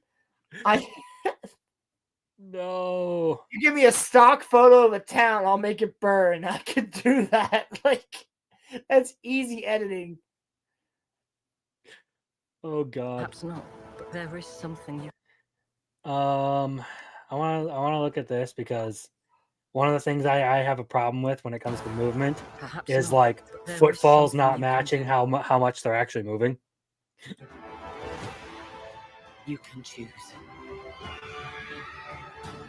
Why the Eagles? You can choose how this ends. Why?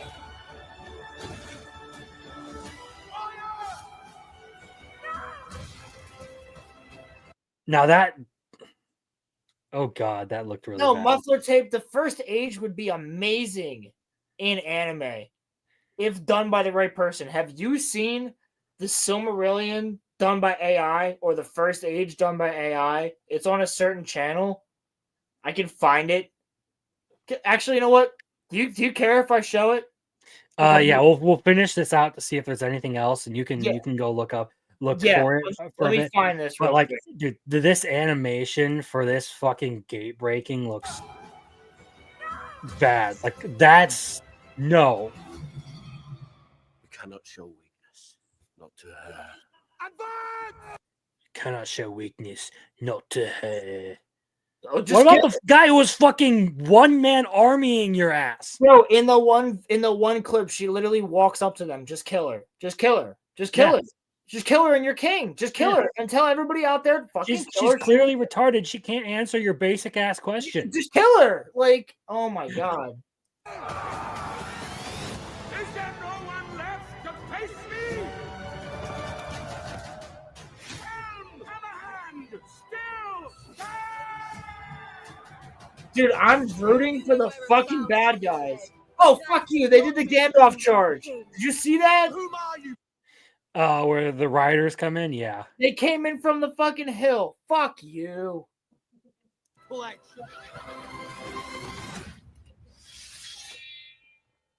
Ballista that bridge. Catapult that bridge. Collapse the bridge. Oh, the old woman has to fight too. songs of this day are sung, when the names of its heroes are read, we will stand!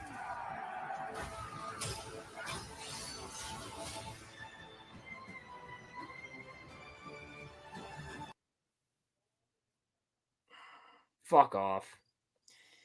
Like, the two coolest parts that they could have shown in here are just fade to fucking black. Like, I don't mind if, like, Helm's final stand is, like, dying outside the gate there. That'd be fucking cool to just have, like, a, like, John Wick kind of action sequence where he's just, like, these guys are just piling in on him and he's just leaving corpses behind, barehanded. That'd be fucking cool. But that's not what we're gonna fucking get from this, as you've seen. No. Just okay. And yeah.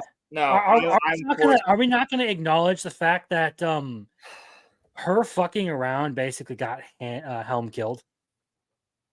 Well, yeah, it does because in the book, what gets this whole thing started. No, what I mean is, like, because she went out and started exploring. Yeah, he has to get her back. Yeah. He takes her back, and that's the reason he dies, is they basically find him. And yeah. Hera fucking killed Helm Hammerhand and then gets rewarded for it by being made leader. What? And Rey kills Luke Skywalker.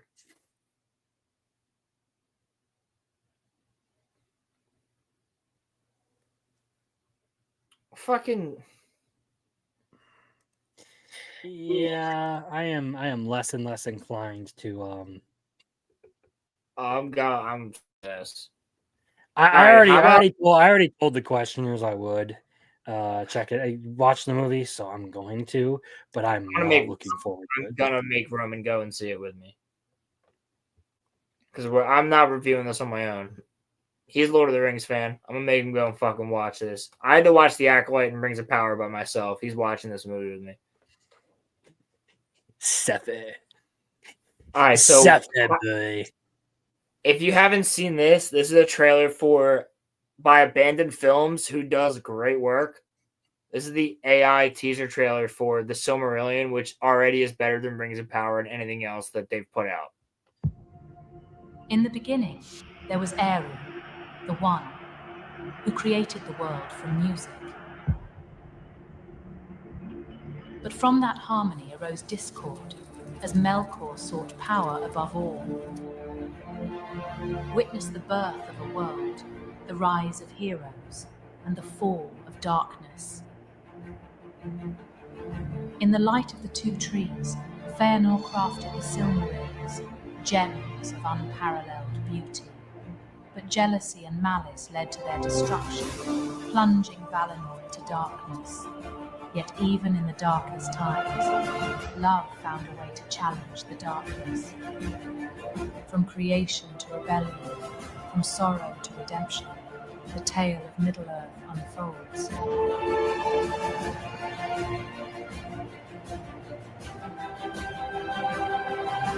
The Silmarils have been stolen by Morgoth, who defiles their light in his dark lair. Shall we stand idle while our birthright is locked away in Angband? No, we are the Noldor, the mightiest of elves, and we will reclaim the Silmarils from Morgoth's iron crown. no matter the cost. Like, there are obviously issues with this, like with like voicing and stuff. The threads of for sure, but it's But this fucking- is the I was about to say this is made by like a fan group using AI, whereas the other is like an actual Hollywood production. and this is still way fucking closer to the actual story. This is Yeah. Oh, by the way, this whole trailer is like 4,000 years in one trailer. Like where it said Shit. "Kind of love," it showed like Baron and Luthien for a second.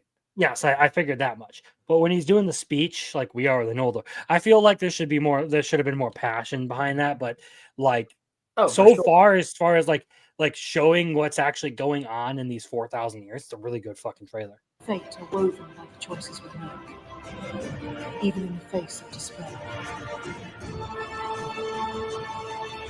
I will carry the light to the very heavens.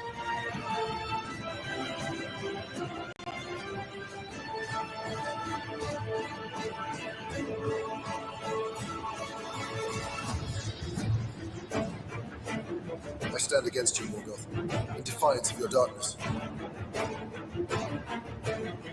The time has come to end Morgoth's reign of terror. You would risk your kingdom for my quest? Your cause is just, and my heart tells me I must aid you. Together we will face whatever comes. Let the shadow rise.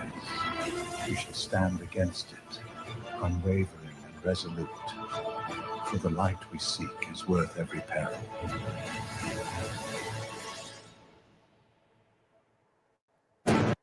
Yeah, and every fucking like shot of the ocean taking over a city, that's supposed to be the fall of Numenor.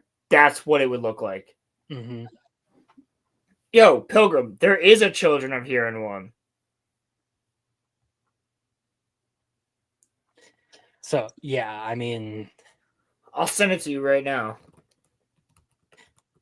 fucking hell, like Unless Pilgrim wants me to show it, but like there's a minute-long Children of Hurin one.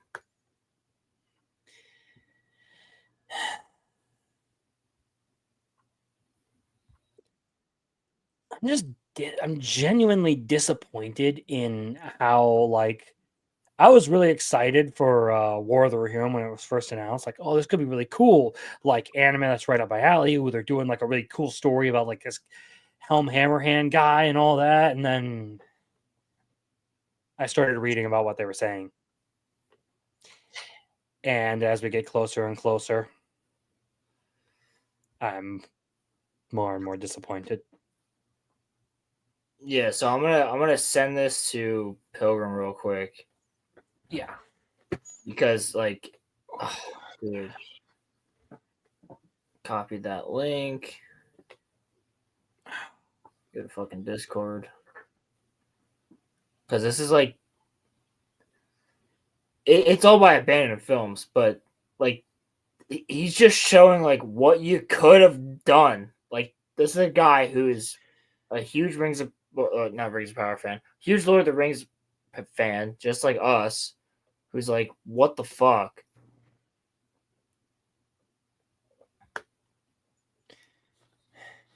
That's my general attitude towards Hollywood anymore. I'm not mad. I'm just disappointed. Yeah, this is why I've generally dissociated from like going to movies in the theater. Like, if it's something out of Hollywood, I'm not going to pay attention.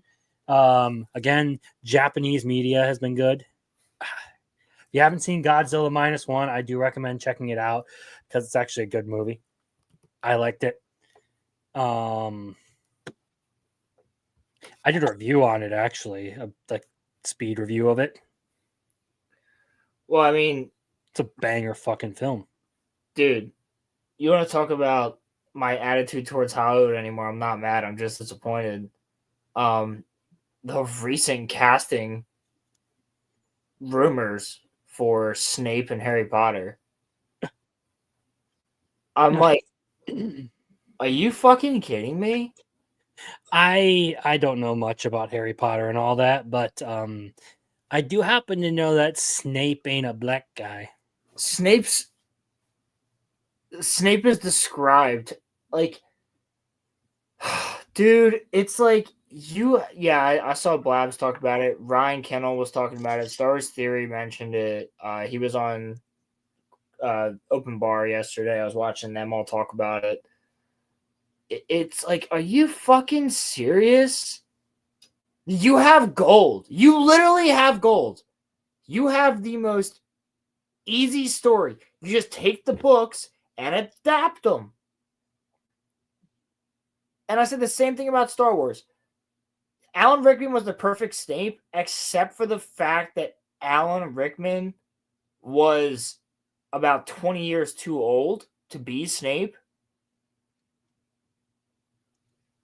Other than that, everybody was saying, and since this show has been announced, fans of Harry Potter, me included, have been saying that Adam Driver would be perfect.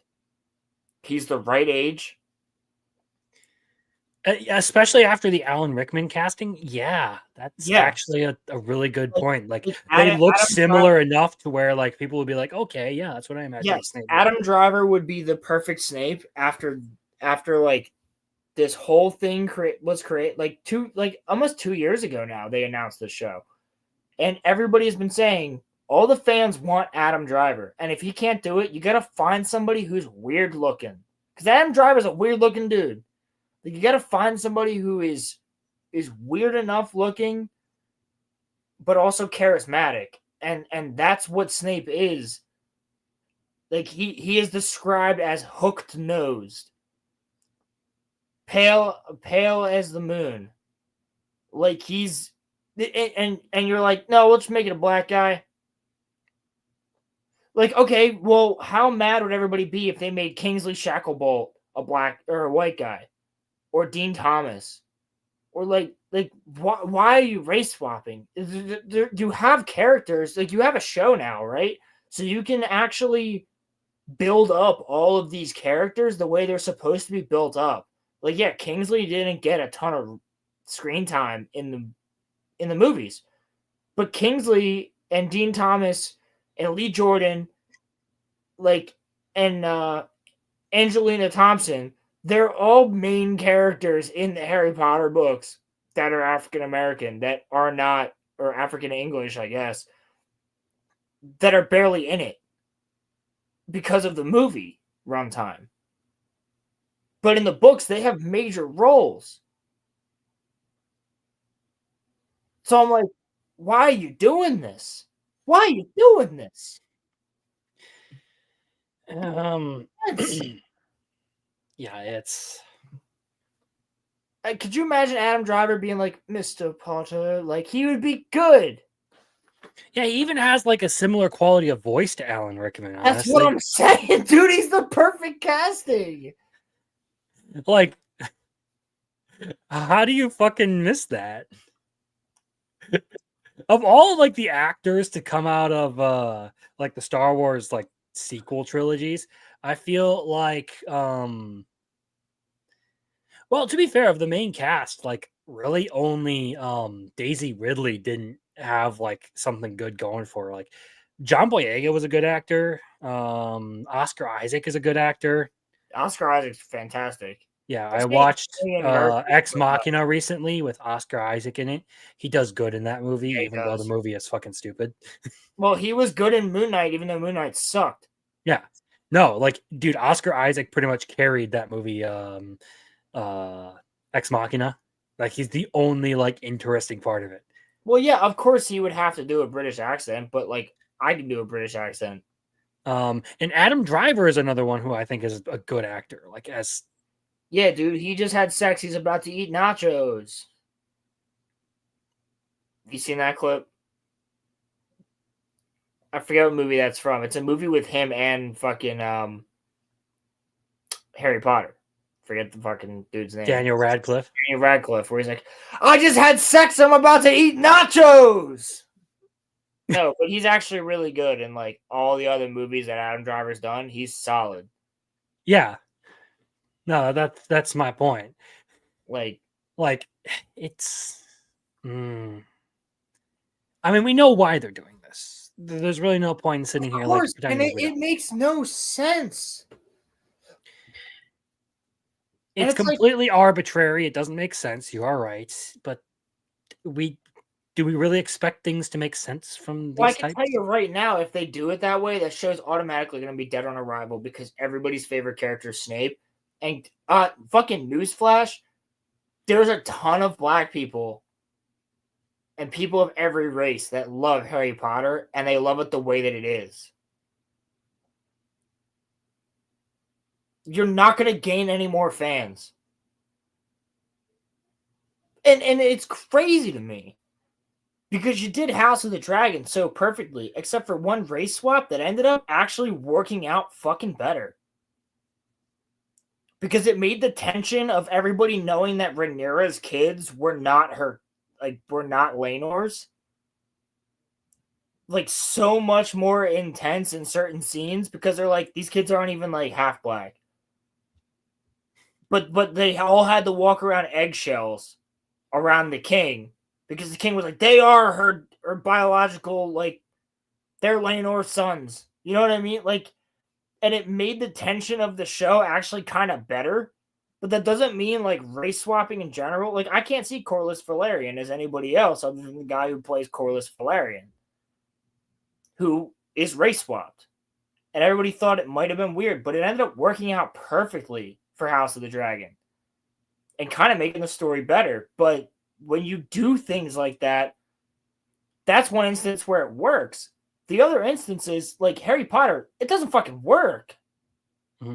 Well, and another instance that I think it like the race swap quote unquote thing worked was with the choice for Justice League to use Jon Stewart rather than Hal Jordan.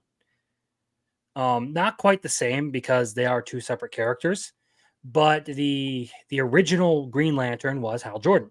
And for the Justice League cartoons, the DC animated universe, they went with Jon Stewart, which I think actually made for a good choice because Hal Jordan would have been just another Joker alongside the Flash. But Jon Stewart being like the straight man to some of the antics that were going on there was a really good element to that series. Yeah, I'd agree. And that made him pretty iconic. And plus, I think he sounded better than what they showed of Hal Jordan in that show. And I mean, the only other thing I have to say about like Harry Potter is that it's 1990 London or England, and like 1990s England, like they made it, like J.K. Rowling made it pretty fucking diverse for that time. Like you have a lot of African English characters, and a lot of like you have the Patel sisters, you have Cho Chang, you have like all these different races that are in the world of the Wizards, but it's like more fucking diverse than actual London was at the time. Like, and if you have Harry Potter and like Dudley has a fucking smartphone, like this shit's gonna be retarded. It has to take place during 1990 in the first season. Like it needs to. Mm-hmm. So yeah, a lot of this stuff is just getting ridiculous, which is why I largely stick to anime and manga, and occasionally I'll check out a movie or two, like something old, like a good Western or like a crime thriller or something like that with my dad. Well, I'll tell you one I'll definitely be seeing this month, and that's well, maybe early next month. That's Nosferatu. Nosferatu looks really good. Actually, I don't know if I told you this, but I got to like see like an early a viewing for like an indie film called The Ballad of Missouri Bill. No, you didn't tell me. As far as like the film goes, like it isn't like a Hollywood polish or anything, but it's still a really good movie. I liked it all the way through. Readout Productions may know a thing or two about it because he kind of runs in the same sort of indie circle that I have for the past year and a half, more than that now. Either way, like I check out stuff like that, things that aren't from Hollywood anymore. or are from like old Hollywood when they actually made good movies. So like I've somewhat recently, like this year recently, seen like Tombstone and The Unforgiven.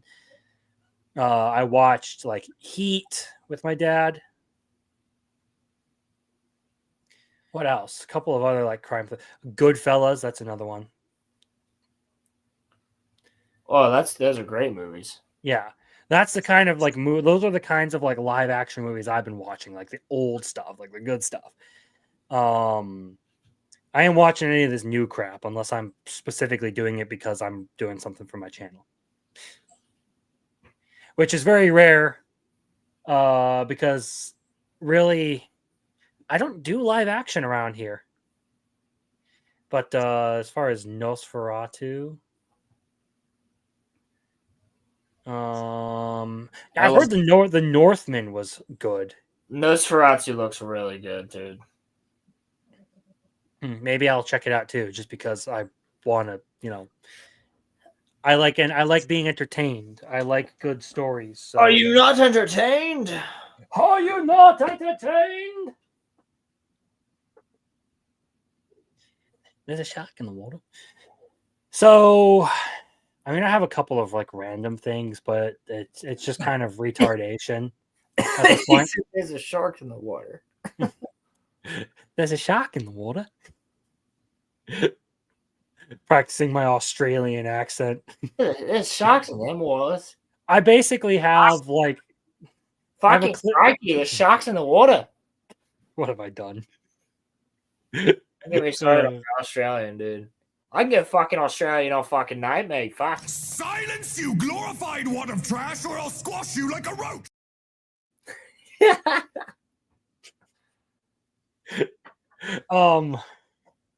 Fuck, I forgot what I was gonna say. I have a couple of like random clips here, but it's like basically a VTuber calling Jesus Christ a coward. I'm sure they're correct. And then Mudahar talking about how anything with a school uniform is lowly. It doesn't matter whether they're over to 18 or not. But I don't really feel like I need to dive into those because we've been talking for quite a bit about some of these topics. So they wouldn't last very long. I just have to laugh that like Mudahar put on the Sonichu necklace, and then it was revealed that he was a hypocrite who didn't vet who he was working with and only worked with people to grow his channel. Cursed. He's cursed himself. Yeah. That is the one thing, man. I've said it last week. I've said it before on my show. Don't ever fucking touch that thing. Yeah, no, dude. It's fucking Savvy doing all the research into that is something else. Oh, yeah. She had to explain it to Jeremy and shit. The Sonichu Battalion? Oh yeah, she explained it on one of the Tuesday Nights main events at one point. Huh. But yeah. And Ryan was like, I'm not fucking scared. I was like, no. Oh no, Ryan's next. Like, Ryan, again, no. We already know Ryan eats like 2-day-old Taco Bell off the ground. No, he eats pizza. That's like a fucking couple days old right off the fucking floor pizza. I do really want to see Ryan go to FurryCon though. Oh God! Before this gets any out of hand, I think I'm gonna shut it down. So, you want to keep up with me? I try to post a couple videos a week here and do this show every week. So like Monday, I'm going to be posting my usual anime rankings. I'm going to try and catch up tomorrow. Wednesday, I'm going to try and put up my video. And because I've just been fucking destroyed by life this week, I did not get done what I wanted to. So, rip. But I hope to get a video essay out and start working on some other stuff. There are some like Dandadan video essays I want to do, some more ReZero video essays I want to do. And maybe do a short review on Suma Show if I can get to checking that out this week, because a lot of people talk about it being a really good anime that I just haven't touched yet. So that's pretty much what you can expect. You can find me at Crimson Law, which you're already here. Hit the subscribe button, please.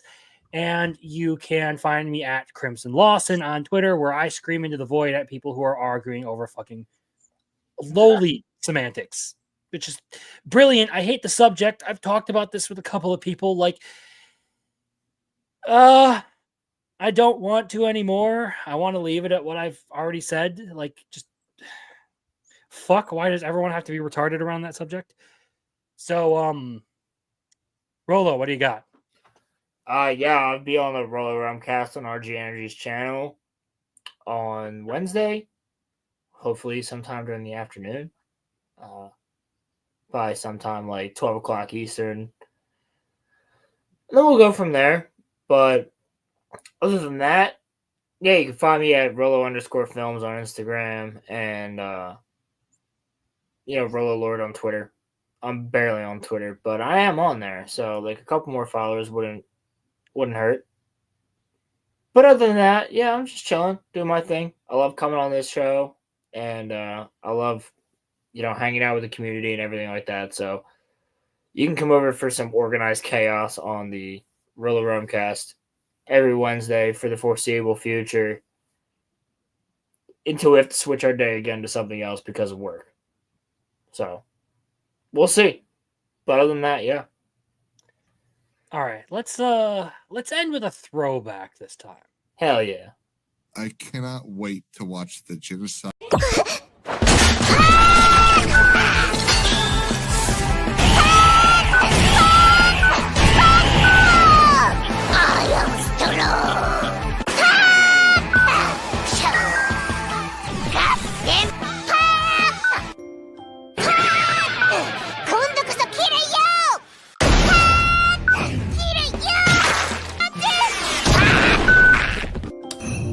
Hibana-chan.